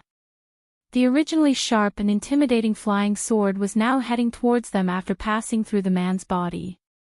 The powerful aura on the blade of the sword had completely stunned them, causing them to be unable to move under the killing intent. They could only stare with wide eyes at the sharp sword that had stopped between their eyebrows. Pan Ning, who had never lost his composure like this, had his mind completely blank at this moment. The only thing in front of him was the sword blade that seemed to have a life of its own. At this moment, he could clearly feel a terrifying pressure. This kind of pressure caused cold sweat to seep out from his forehead, making him unable to move his body. Immortal. These 2 words inexplicably appeared in his mind. Only the legendary immortals could control swords. Only the legendary immortals had this ability. However, what he did not expect was that this immortal was actually a child less than 10 years old. Who was furious when he heard that his sister-in-law had been sold, pursed his lips when he saw the 2 of them being shocked by the pressure. He turned his hand and shouted, "Come back." The long sword returned to his side with a whoosh and was then stored in the space. Seeing the long sword disappear into thin air, Pan Ning's heart thumped loudly. He suppressed the shock in his heart and hurriedly asked, Have you found the whereabouts of your brother and sister? Are they here?" Howard looked at him with a cold expression on his little face. "You'd better not spread what you saw just now." Chapter 44-24. Even the bodyguard, who had undergone strict training, was stunned at this time. When he heard his master's words and saw the child's cold gaze, his heart trembled and he immediately straightened his back. "Little master, don't worry, I will keep this a secret." This child, after seeing him kill those people and ride the sword, he no longer dared to treat him as an ordinary child. Even if he had no common sense, he knew that this child was definitely not ordinary. Howard retracted his gaze and looked at Pan Ning. "My brother and sister were sold by them and are being sent to the capital." Pan Ning heard this and knew what he meant. "If they are going to the capital, I know which way they will take. Let's go after them now." Hao nodded. When he turned around, his footsteps paused and he looked at the courtyard. "There are children inside. You stay here and rescue those children and settle them down. Also, clean up this place." Pan Ning looked at the bodyguard and instructed. "Yes." The bodyguard responded. After watching them leave, he quickly went inside to search and rescue the children locked in the cellar. It was late at night. At the same time, on the mountain road out of the city, a horse carriage was galloping. The driver was a man and a slightly plump middle-aged man. Inside the carriage, Mu Chen and Mu Yu were tied up. Perhaps they thought that it was just 2 children, so they did not take any precautions. After all, the 2 children looked less than 3 years old. What could they do at such a young age? At this time, in the carriage, the two children who were originally closed quietly opened their eyes. Those people used drugs on them, but those drugs did not seem to have any effect on their bodies. However, they pretended to be asleep until now. "Brother, let's quietly escape." Whispered in his ear. Muchin nodded and the two of them looked around, thinking of an idea. After a while, Muchin whispered in her ear. Muyu listened carefully and nodded. "Woo-woo, mother, mother." Muyu suddenly started to cry. At this time, Muchin also anxiously called out, "Sister, sister, what's wrong?" The slightly plump middle-aged man driving the carriage outside heard the commotion and frowned. He lifted the curtain and asked, "What's wrong with you two?" He was puzzled. They were clearly drugged, so how did they wake up so quickly? "My stomach hurts." Pursed her lips and said with a crying voice. "You two are so troublesome." The slightly plump middle-aged man glared at them unhappily and then shouted, "Stop by the side and let the two children go to relieve themselves. Come here, I'll help you untie the rope."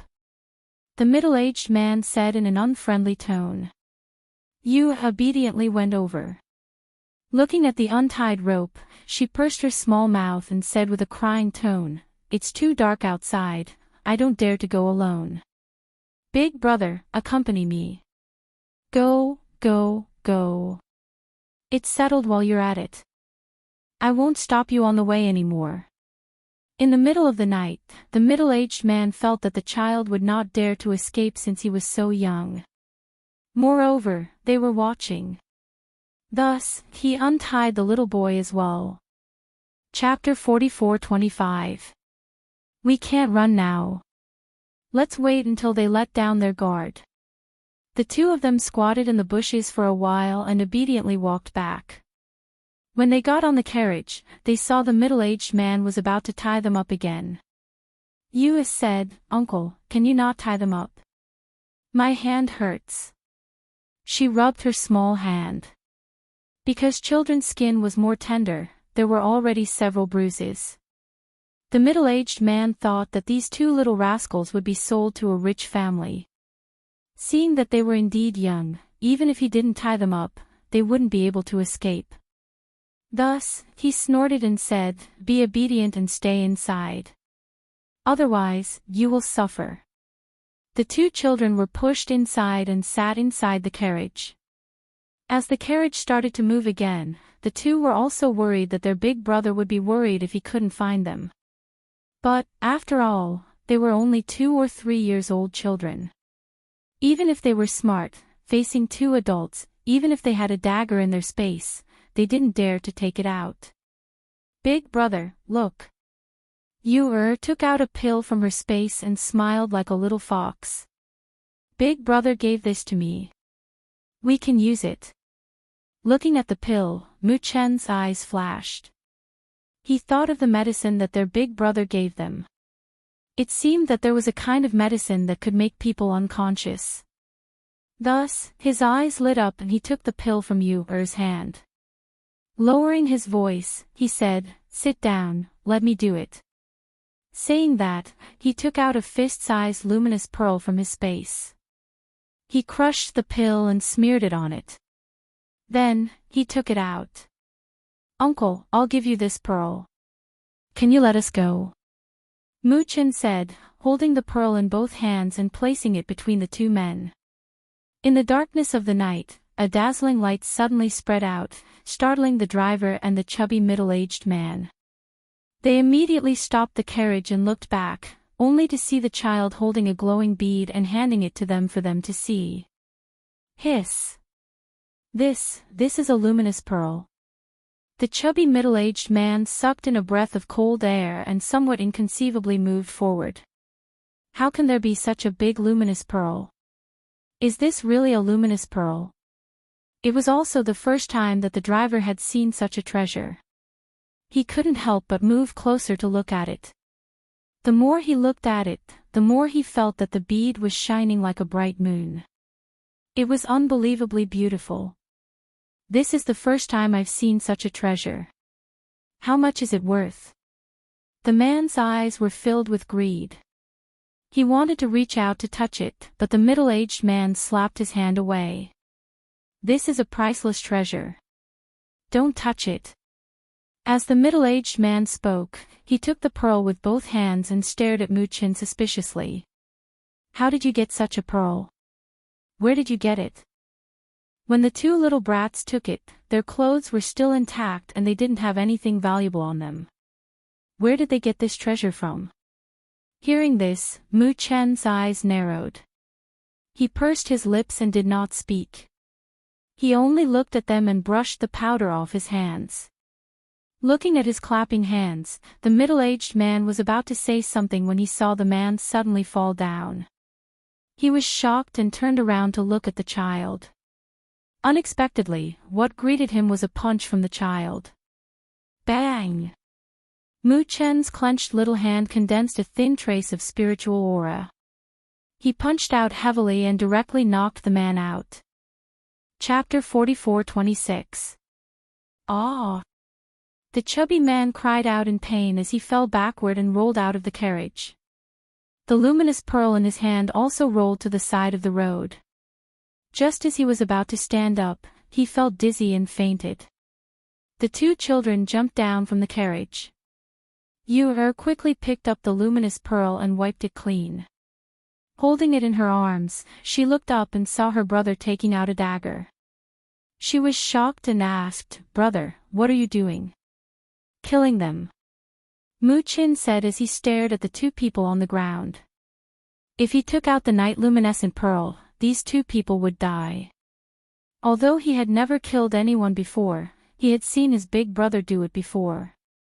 However, when he held the dagger and looked at the people on the ground, he didn't dare to attack. "Brother." Yu hurried to his side and held his hand. "Brother, let's not kill them. We have medicine. If we feed them, they will die."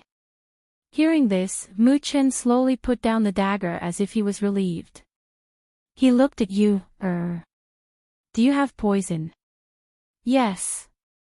Yu-er smiled and took out a small medicine bottle from her space. She poured out 2 small pills and stuffed them into the mouths of the two people on the ground. Then, she took out some water and poured it down their throats. "It's done," Yu said as she squatted at the side and watched with wide eyes. She pestered her brother to give her the medicine, but her brother only said that it was poison and that people would die if they ate it. So, she wanted to see what would happen to the people who died after eating it. Seeing his cute little sister squatting beside the two people and watching how they were poisoned to death, Muchin's mouth twitched. He only felt that his sister was really careless. "Brother, their nose and eyes are bleeding," Yu said in surprise and quickly backed away. She patted her small chest and said, "It's so scary, so scary." Muchin glanced at her and silently looked away. It was late at night, and she was holding the luminous pearl in her arms and looking at the two corpses with blood flowing out of their 7 orifices under the light. It was indeed scary. "Brother, let's go back and look for brother. Big brother couldn't find us, so he must be anxious and crying," Yu said while holding Yimingzhu with one hand and holding his hand with the other hand. "Well, let's go back and find big brother." Muchin nodded. He also knew that when they disappeared, big brother must be crying. At that moment, he held his sister's hand and walked back the way they came. They had the night-luminescent pearls to illuminate the path, and the faint moonlight from the full moon in the sky.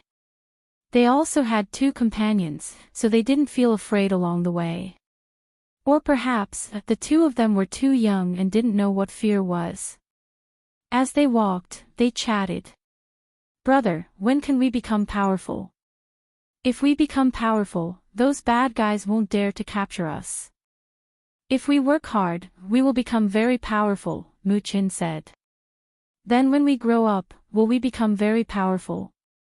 Yu-er's soft voice resounded in the dim light of night. "Yes." "Then when can we find our way home? Will father and mother come to find us?" Father and mother don't know we're here. What should we do? We will definitely go home. Father and mother must be looking for us. Chapter 44:27. Because he could not see clearly who it was, Mu-chin put away the night pearl and pulled his sister to hide in the bushes. It was late at night, and he was afraid that they would be caught again. Pan Ning rushed over with Hao-er on horseback. Knowing that he was anxious, he comforted him. Don't worry, this is the only way to the capital. They probably won't use such a large number of boats to escort the two children, so they will only take this route. The junction of this route is not close, so I guess they haven't reached it yet and will catch up with us. Hao-er half crouched, his hand holding the reins. He looked ahead worriedly, hoping to see the figures of his brother and sister. However, when the horses galloped past the place where the two children were hiding, they did not even notice that there was someone in the bushes. Mu-chin and Mu-yu saw their brother sitting in front of the horse and quickly shouted, Big brother, we are here. Big brother. The horse galloped for dozens of meters and faintly heard voices coming from behind. Hao-er was startled and turned back abruptly. He saw the two children waving their little hands and calling him under the moonlight. My brother and sister are there. Go back quickly. Hao said in surprise and tightened the reins. Pan Ning also heard the sound behind him, and immediately turned his horse towards them. When he arrived in front of them, the horse stopped, and the child sitting in front of him had already jumped down. How are you? Are you hurt? Hao-er asked nervously and looked them up and down. Big brother, we are not hurt. The two children said in unison. Hao-er saw that the two were dirty but looked at him with bright eyes. He couldn't help but hug them tightly in his arms. I'm sorry, it's all my fault. I didn't protect you well. Mu-chin clumsily patted his back and said, Big brother, we are fine. Don't worry. Yes, we are fine. Big brother, don't worry. You-er also copied her brother and patted his back. Pan Ning looked at the three children and finally felt relieved. He exhaled softly and looked at the two little ones with surprise in his eyes. How did such a small child escape? Moreover, in the face of such a situation, she was still able to calm down and comfort their brother. She was really sensible. How did you escape? What about the people who captured you? Pan Ning dismounted and asked. The two little ones glanced at him. When they saw him, Mu-chin didn't say anything. You-er smiled and greeted, Uncle. Looking at the little girl's sweet smile, Pan Ning also smiled, yes. Uncle, the bad guys are all dead. She smiled and said, so we ran away. As for how they died, she did not say. Hearing this, Pan Ning was slightly surprised. He wanted to ask, but he saw the three children talking together again, so he gave up. Knowing that their big brother was not an ordinary person, they reckoned that these two little ones were not ordinary either. It's late now, let's go back to the city. Pan Ning said, looking at the three of them. Hao responded and patted the heads of the two little guys. Chapter 44:28. It was already the second half of the night when they arrived at the city. They stayed in the inn with Pan Ning and took a bath before going to rest. Pan Ning wanted to ask them what they planned to do next, but seeing that it was so late and the three of them were children, he didn't say much and thought that he would ask them tomorrow. The next day, Pan Ning saw the three children come out of the door and walk down at about 7:00 in the morning. Come over and eat something. Pan Ning shouted at them. Hao paused for a moment, then walked over with the two little ones and sat down at the table. Pan Ning scooped a bowl of porridge for each of them and said, eat some porridge first. This is chicken soup, the taste is not bad. Thank you, uncle. You thanked him sweetly. Pan Ning smiled and ordered some pastries. After eating another bowl of porridge with them, He asked people to remove the things on the table and asked, "What do you plan to do next?" The two little ones looked at their big brother. In fact, they were preparing to go to the imperial capital to take a look. Perhaps there would be people who knew about cultivation in a place like the imperial capital. Rather than asking the three of them, it was better to say that Pan Ning was also asking how. After all, among the three of them, he was the only one who could make the decision. "We plan to go to the imperial capital." How said. Pan Ning smiled and said, "Since that's the case, why don't you come with me? At least we can take care of each other on the way." He smiled and looked at the three of them, saying, "My house is in the imperial capital. I'm very familiar with that place. If you follow me, at least yesterday's incident won't happen again. Moreover, you can also stay in my house when you reach the imperial capital. At least it's much safer than you outside." Pan Ning smiled and said, "I also have a son at home. He's 4 or 5 years old and can accompany you." How frowned and asked, "Why do you want to help us?" Pan Ning was stunned by the question, then he smiled and looked at How, saying, "It's just a small matter. Don't worry, I don't have any ulterior motives." The two little ones looked at Pan Ning and then looked at their big brother. Although they didn't say anything, one of them looked around and the other looked down. No one knew what he was thinking. "All right, we'll go with you." In the end, How agreed. Hearing this, Pan Ning smiled and said, "I still have some things to deal with today. Tomorrow. We'll set off tomorrow. You can have a good rest. If there's anything you want to buy, I'll let the guards accompany you." "Yes." How responded and brought his younger brother and sister to the room upstairs. Pan Ning also left the room not long after. In the room, Muchen looked at him and asked, "Brother, are we really going with him?" "Yes, it will be better to follow him." How said. With a thought, he took out the communication jade and tried to contact his mother. However, the communication jade didn't work at all. "Take out yours and try." How gestured.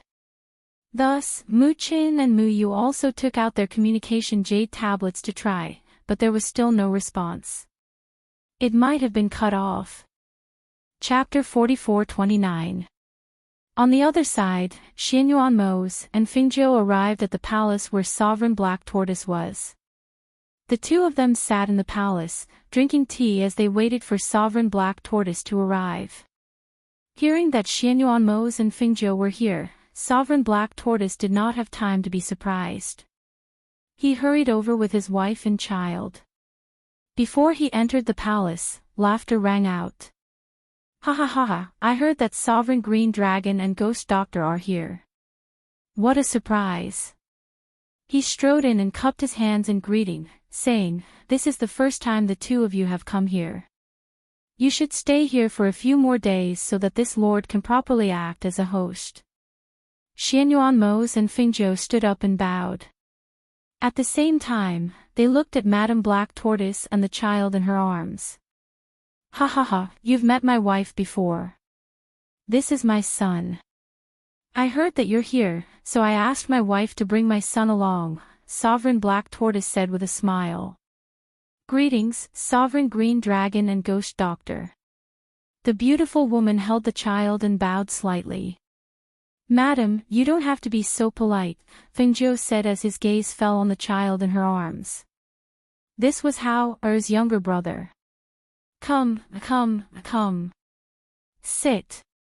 Sovereign Black Tortoise invited them to sit. He smiled and said, "I heard that the two of you finally got rid of the Demon Lord. Even the Black Lotus of Destruction disappeared from the world. Congratulations." Xianyuan Mose and Fengzhou couldn't help but look at each other when they heard the congratulatory words. Both of them smiled bitterly. Seeing their strange expressions, Sovereign Black Tortoise was slightly surprised. He asked, "What's wrong? From the looks of it, you two don't seem to be very happy." Xianyuanmo sighed softly and said, "Today, we're here to explain something to Sovereign Black Tortoise." Seeing his serious expression, the Black Tortoise Sovereign's heart skipped a beat. He asked, "May I know what the Azure Dragon Sovereign is talking about?" Not long ago, not long after we returned home, the Devil Cultivators came out to wreak havoc. In the end, even the Devil Lord appeared and fought with us. I think the Black Tortoise Monarch already knew about it. Xianyuanmo said in a low voice, his gaze landing on him. The Black Tortoise Overlord nodded. "I've known about this for a long time." The commotion that day was so great that all parties were alarmed. However, no one knew exactly what happened during that battle. I was seriously injured in that battle. There were countless casualties. Although the Demon Lord died in the end and the Black Lotus of Destruction disappeared with him, there is one thing that the outside world does not know, Xianyuanmo said slowly. Thinking of the scene that day, his heart was heavy. The Black Tortoise Monarch and his wife looked at each other and did not say anything. However, from their expressions, they could faintly tell that this was not a good thing. In order to take revenge on us, the Devil Lord used his heart's blood to activate the Blood Curse Ancient Array and sent the 3 children away through the Blood Curse Ancient Array. At the same time, he cut off our connection with them. Until now, we still do not know where they are. Fengjiu continued Xianyuanmo's words. He looked at the Black Tortoise Monarch and his wife and said, "Not only are our children missing, even Hao is missing with them." What? The Black Tortoise Monarch and his wife exclaimed in shock. They stood up abruptly. "You mean, Hao's whereabouts are unknown?" "Yes." Fengjiu replied and looked down. Chapter 44:30. Although the child had not been close to them since he came back, he was still their flesh and blood. He was a child that they had carried for 10 months. Now, he was missing. Why is my child's life so bitter? She hugged the child in her arms and sobbed softly. She thought of the suffering he had experienced when he was young. It had only gotten better in the past few years, but now he was missing again. Her child was not even 10 years old and was wandering outside. What if something happened to him? Thinking of this, her tears fell uncontrollably. Sob, sob. Your Highness, sob, sob. The child in her arms saw his mother crying and also cried. For a moment, the atmosphere in the hall seemed somewhat depressing and sad. "I'm sorry. It's my fault. If I hadn't let him stay by our side, this would not have happened," Fengjiu said guiltily. Alas. Monarch Xuanwu sighed and said, "Ghost Doctor, you don't have to say these words. All these years, you have treated Hao like your own. We also know that. No one feels good when something like this happens. Moreover, your biological child is missing at such a young age. This is what makes people worried." Monarch Xuanwu sighed softly. He looked at Fengjiu, who was dressed in red but did not have much spirit. He knew in his heart that she probably did not have a good time during this period of time. His son was already 8 or 9 years old, but their children were not even 3 years old. They were wandering outside. If something really happened, they would not even have the ability to protect themselves. He did not say anything more. He only said, "You don't have to feel guilty about this. No one wanted such a thing to happen. Right now, it's better to send some people to search." Madame Xuanwu originally still had resentment in her heart. However, when she heard her husband's words and thought of how Fengjiu's children were not even 3 years old and also disappeared, she could not blame her for a moment. Only sympathy was left. Yes, it's better to quickly send some people out to search. 3 children are wandering outside. As parents, how can we be at ease? Madame Xuanwu said as she wiped away her tears. Xianyuanmo held Fengjiu's hand and said to them, "We have already sent people to secretly search everywhere. We did not reveal it to the public because we were worried that once the news spread, they would be in danger. After all, they had many enemies. Even if a demon lord died, there were still many people who wanted to deal with them. It was just that those people did not have the strength to fight with them. Then, do you have any way to find them? Monarch Xuanwu asked. Xianyuan shook his head and said in a deep voice, "The demon lord is very vicious." Upon hearing this, Monarch Xuanwu was stunned and asked, "How do you know that their contract beasts have not woken up?" Xianyuan glanced at Fengzhou, who was narrowing his eyes, and then said to Monarch Xuanwu, "The contract beast in my daughter's body is an ancient nine-tailed spiritual fox. It has the ability to change space. If it wakes up, it will bring them back. Since there is no movement at the moment, we can deduce that their contract beasts have not woken up." Chapter 44:31. Hearing his words, the black tortoise monarch nodded, "I see. In that case, I will also send some people to secretly inquire about their whereabouts. If there is any news about them, I will inform you immediately." "Thank you." Xianyuan cupped his hands in salute. "Since you are here, stay here for a few more days." As he spoke, he remembered that he only saw the two of them and did not see anyone following them. He was slightly surprised and asked, "Only the two of you came together this time? Your subordinates didn't come?" "No, we arranged for them to search for them. They did not follow us." As Xianyuan spoke, he glanced at Fengzhou beside him and said, "This time, only the two of us came out." Seeing this, the black tortoise monarch nodded and said, "Then I will ask someone to prepare a place for you to rest. You have come all the way here. Rest here first." Xianyuan and Fengzhou stood up and said, "No, this time we mainly came to tell you about our situation. We will not stay for long." Seeing that they insisted on leaving, the black tortoise monarch did not force them. He said, "All right, I will send you off." As he spoke, he made a gesture of invitation and walked out with them. He personally sent them off before returning. Seeing his wife standing at the entrance of the hall with the child in her arms, he walked over and asked, "Why are you not going back? Husband, do you think our son will come back?" She could not help but ask with worry in her eyes. "Alas, who knows? Now we don't even know where he is.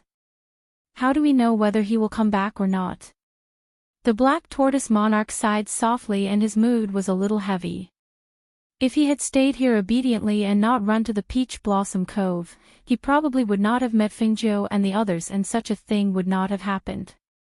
She could not help but complain, say, "If he doesn't come back, then." Seeing that she was complaining, the black tortoise monarch shook his head and sighed. "Madam, if it wasn't for Fengzhou who saved our child and taught him carefully, he wouldn't be who he is today. Although our son is only 8 or 9 years old, he has learned different things since he was young. Don't worry. Even if he's wandering outside, he'll definitely be safe and sound. Their children aren't even 3 years old yet.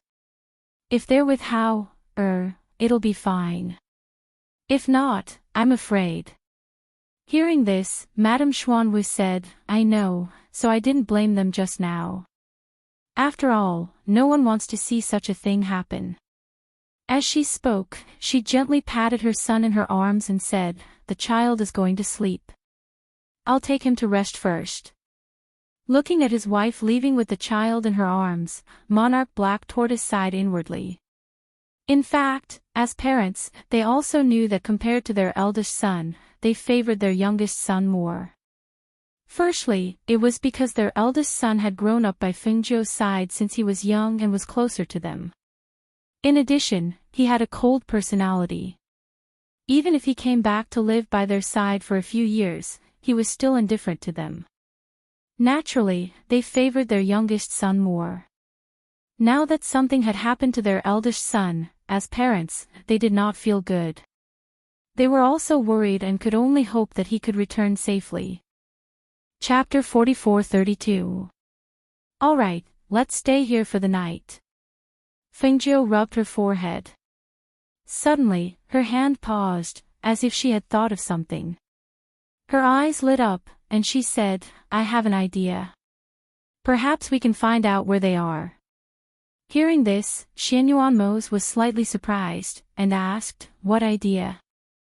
Fengjiu revealed a smile, and said, Mo Chen's master, Tian Jizi. Hearing this, Xianyuanmos knew what she meant, and asked, you mean, we should go find Tian Jizi and ask him to point out the children's whereabouts for us? That's right. Fengjiu nodded, and said, instead of searching aimlessly in this vast sea of people, why don't we go find Tian Jizi? Even if he can't directly calculate the location of the 3 children in the heaven realm, he can at least point us in a direction. This way, it should be twice the result with half the effort. Fengjiu continued, when Imochen went down the mountain to look for the star of the phoenix, it was also because of his master's guidance. Since this is the case, why don't we give it a try? If that's the case, then let's go tomorrow. Xianyuanmo said as he held her in his arms and entered the inn first. They went to the first floor and sat down by the window, and he said, but today, you have to eat something good. You haven't eaten much recently, and you don't look very energetic. Yes, I will. Fengjiu said. Thinking that they would soon have clues about the children, her mood gradually improved. Thus, Xianyuanmo ordered a bowl of ginseng chicken soup, and a few dishes and rice that she liked to eat, and said, drink a bowl of soup first, then eat. After eating, we'll go out for a walk to digest the food, and then come back to rest. Okay. Fengjiu answered, and drank a bowl of soup first, then began to eat. The 2 of them finished their meal in the inn and paid for their room and meal. Then, they went out for a stroll in the streets. The Black Tortoise Palace was located in mid-air above the Black Tortoise continent, deep within the clouds. Ordinary people could not go there, so it was relatively safe. After they left there, they casually came to the town below. Now, looking at the prosperity of the city, the 2 of them felt that this area was not bad under the rule of the Black Tortoise sovereign. At least from the looks of it, the people here seem to be living quite well.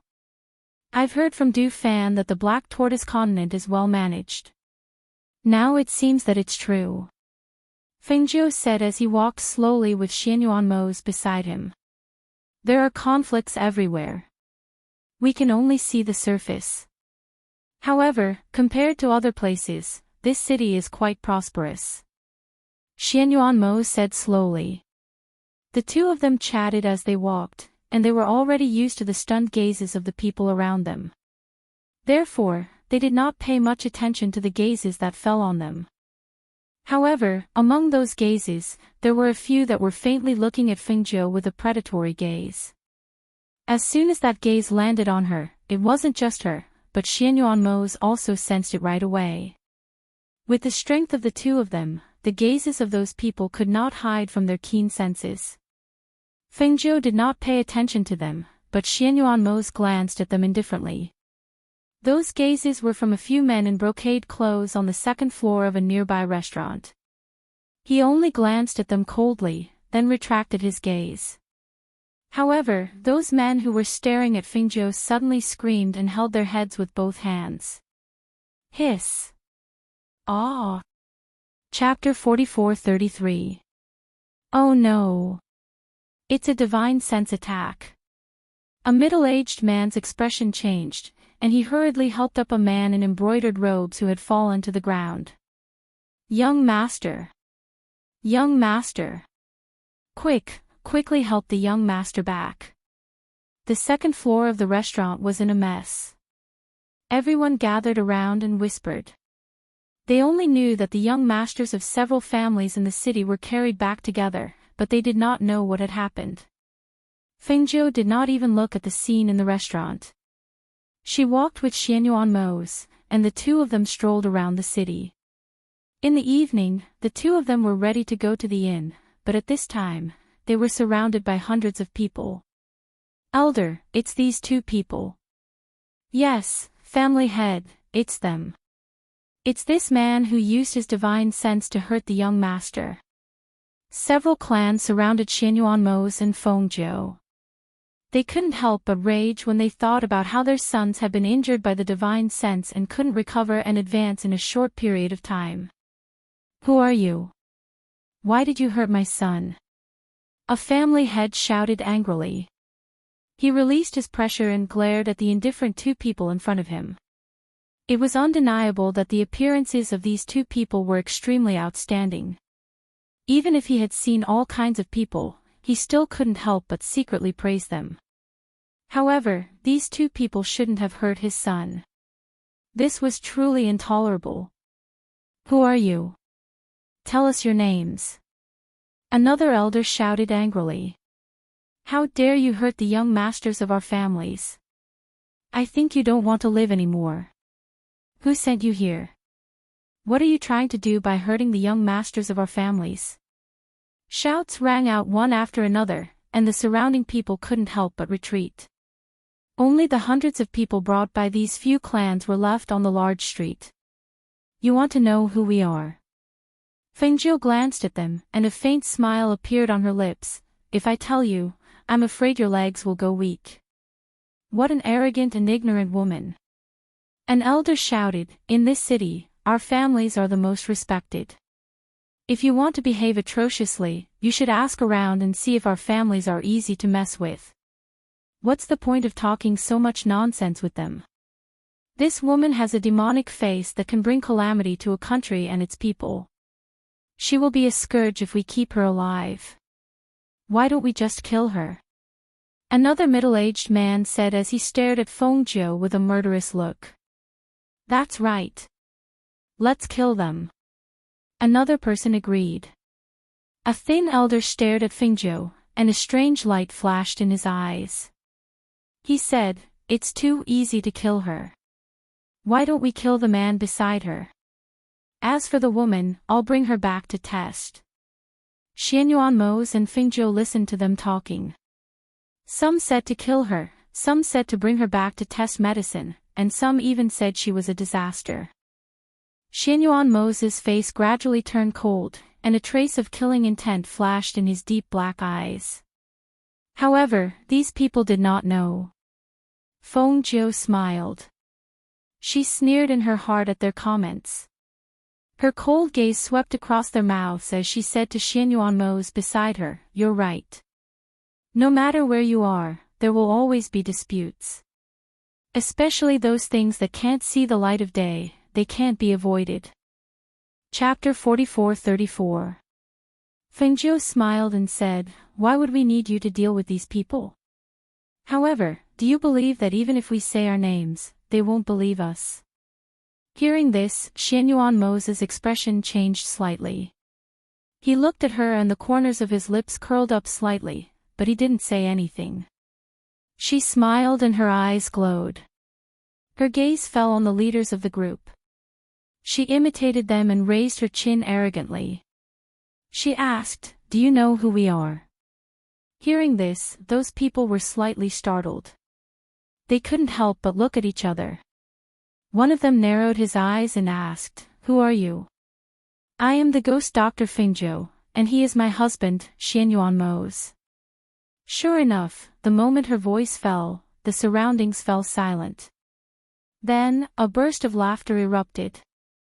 Ha ha ha ha ha. She actually said that she is the ghost Dr. Fengzhou. Ha ha ha ha ha, what a joke, what a joke. She actually dares to impersonate the ghost Dr. Fengzhou. She even said that the person beside her is Xianyuanmos. Does she know that Xianyuanmos is the Azure Dragon Sovereign, and that ghost Dr. Fengzhou is the Star of the Phoenix? They have always appeared and disappeared mysteriously. Even if they go out, they will bring their subordinates with them. Look at them, there are only 2 of them. They don't even have anyone following them. How dare they impersonate the ghost Dr. Fengzhou and the Azure Dragon Sovereign? How audacious! What a joke! I think they are tired of living. Seeing their reactions, Fengzhou seemed to have expected it. The smile on her lips deepened. She said to Xianyuanmo's beside her, "How is it? Isn't it? Even if I say it, these people won't believe that you and I are real. It seems that your mood has improved." Xianyuanmo said slowly, and the coldness on her face dissipated a little. Thinking of the decision to find Tianjizi, she felt that even if she couldn't specify a place, it would save a lot of time. Perhaps it wouldn't be long before she could find the children. Therefore, her mood gradually recovered. Coupled with the appearance of these people, she seemed to have regained her usual vigor. Since that was the case, let her play. It's been a long time since I've exercised my limbs. Since they've delivered themselves to my doorstep, I might as well use them as practice. Fengjiu took a step forward from his side, flexing his wrists. His gaze fell on the leaders of the group, and he said slowly, "It seems that the aristocratic families in this city don't have much of a reputation. If that's the case, I don't mind crippling a few of them." What arrogance! A family head's face darkened. Being provoked like this, he was furious. The spiritual energy in his body surged, and he immediately stepped forward. "I'd like to see what kind of ability you have." At this time, because Fengjiu and Xianyuanmo's strength was restrained, they didn't know how strong they were. Until Fengjiu made a move. Crack. The sound of bones breaking resounded, shocking everyone who was watching. They all thought that the patriarch had sent her flying with a single palm strike, but they didn't expect that the woman in red would dodge to the side and grab the patriarch's wrist with one hand. At the same time, she twisted downwards, and the bones in his hand instantly broke. "Ah!" A painful cry mixed with disbelief rang out. The family head tried to withdraw his hand, but his knee was kicked heavily, and he immediately knelt down. Family head. Family head.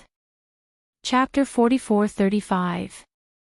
Everyone's eyes widened when they saw this scene. At this moment, no one dared to step forward. Fengjiu glanced at those people indifferently. With a wave of his hand, he crippled the cultivation of the family head who was kneeling in front of him. In an instant, a blood-curdling scream rang out, causing everyone to gasp in shock. "She, how dare she?" The elders of the other family stared at the woman in red in disbelief. She clearly did not look very powerful, but the combat power she displayed was so shocking. Even the family head's cultivation was crippled by her in an instant. This was too terrifying. When the leaders of the other clans saw this, they wanted to retreat. However, as soon as they moved, the indifferent voice rang out. "Do you think you can still escape unscathed?" The indifferent voice was filled with pressure, causing them to freeze in place.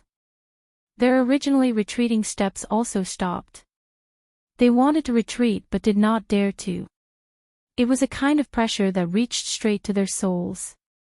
It was as if Mount Tai was pressing down on them. They only felt the air become oppressive, and even breathing became difficult.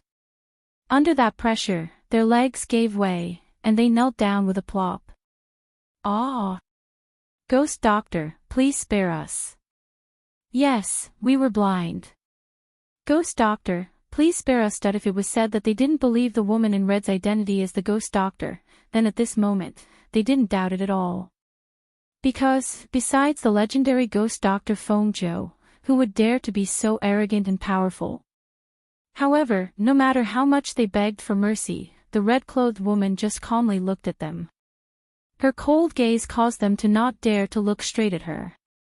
However, to have them cripple their own cultivation to save their own lives, they could not bring themselves to do it. An elder who had rushed over after hearing the news arrived. When he saw Xianyuanmo's and Fengjiu, his eyes narrowed. "Azure Dragon Sovereign, Ghost Doctor." He immediately stepped forward and bowed. Greetings, Azure Dragon Sovereign, Ghost Doctor." Cold sweat seeped out of his forehead, and his face turned pale. "And who are you?" Fengjiu glanced indifferently, and his gaze landed on the elder. Replying to the Ghost Doctor, this old man is a member of the Wu clan. Because I knew that my subordinates had caused trouble, I specially came to take a look. I didn't think that I would have offended the ghost doctor. I ask for your forgiveness. The old man hurriedly said, half bowing, not daring to stand up straight. Hearing this, Feng Jiu smirked. If that's the case, then cripple their cultivations. I will not pursue this matter. Hearing this, the elder hurriedly replied, yes, yes. Thank you, Ghost Doctor, for your mercy. He immediately turned to look at the leaders of the various families, and shouted, Ghost Doctor, you blind idiots. Today, Ghost Doctor, you'd better get the hell over here. However, none of them dared to step forward. At this moment, they were all kneeling on the ground. They did not even have the strength to stand up. Their faces were ashen, and their lips trembled. They could not even beg for mercy. The old man grunted coldly when he saw this, and then his figure flashed and personally crippled the cultivations of the few people in the lead. When he turned around with the intention of apologizing to the Azure Dragon Sovereign and the Ghost Doctor, the two of them had already vanished without a trace. Chapter 44-36. A few days later, Xianyuanmos and Fengzhou finally arrived at the peak of Tianshan Mountain. When he came here again, it was still the same snow-white scenery. He walked slowly towards the place in his memory. He saw that on the mountain peak, the white-haired old man in white seemed to have merged into one with the world of ice and snow. If one didn't look carefully, one wouldn't be able to tell that there was a person sitting there. Xianyuanmos and Fengzhou stopped 1 meter in front of him. As he was sitting cross-legged with his eyes closed, they did not disturb him. They just stood there quietly and waited. Time passed little by little. A gentle breeze blew by and traces of coolness entered their bodies. After an unknown amount of time, fine snowflakes floated down from the mountain peak. The snowflakes were like goose feathers. Their heads and clothes were gradually stained with snow. However, the two of them continued to stand there. They didn't move or speak. They only looked at the sky filled with white snow. No one knew what they were thinking. The old man who was sitting with his back facing them did not seem to know that the two of them were sitting quietly behind him. After a long time, he sighed softly. I am an outsider. I can't help you with anything. You should leave. Hearing this, the two of them were slightly moved. Xianyuanmos did not speak. Instead, it was Fengzhou who asked, Senior, do you know why we are here? As the saying goes, one does not visit a temple without a cause. Although I am an outsider, I can see the big picture of the world clearly. I can vaguely guess the purpose of your trip. As he spoke, he stood up and gently brushed away the snowflakes on his body. He looked at the two people in front of him and asked, You've been standing here for so long, looking at this vast expanse of whiteness. What do you think?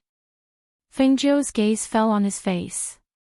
He said slowly, It is lonely at the top. Xianyuanmos still did not speak. He just looked at the snowflakes floating in the sky. Yes. It's lonely at the top. Right now, the two of you are the lords of heaven and earth. You are incomparably noble and have the strength to cover the sky with one hand. However, I want to ask the two of you, can the two of you stop the snow from falling? He stroked his beard and looked at the falling snow in the sky as he asked the two of them with a smile. Xianyuanmos and Fengzhou were silent. They lowered their eyes and watched as the snowflakes fell to the ground and melted with the snow on the ground. This is the heavenly Tao, the mandate of heaven. Even if your cultivation has reached the peak, there are many things that you can't change with your strength. Stroking his beard, he looked at the sky and said, There are 9 heavens, but we are not above the 9 heavens. No matter how strong you are, you cannot defy the heavens. Hearing his words, Xianyuanmos and Fengzhou's hearts skipped a beat. They were a little confused. Fengzhou paused for a moment. She didn't ask what he meant. She also did not ask about the purpose of this visit. She faintly felt that there was a deeper meaning to Tianji's words. However, she did not want to know at this time. Therefore, she opened her mouth and asked, "Senior, has Mo-chan returned?" Hearing this, Tianji smiled and said, "He has returned." "Is he well? Can we see him?" Feng Jiu asked. Tianji shook his head. "The entanglement between him and the two of you is already over. There is no point in seeing him. Moreover, even if you want to see him now, you can't.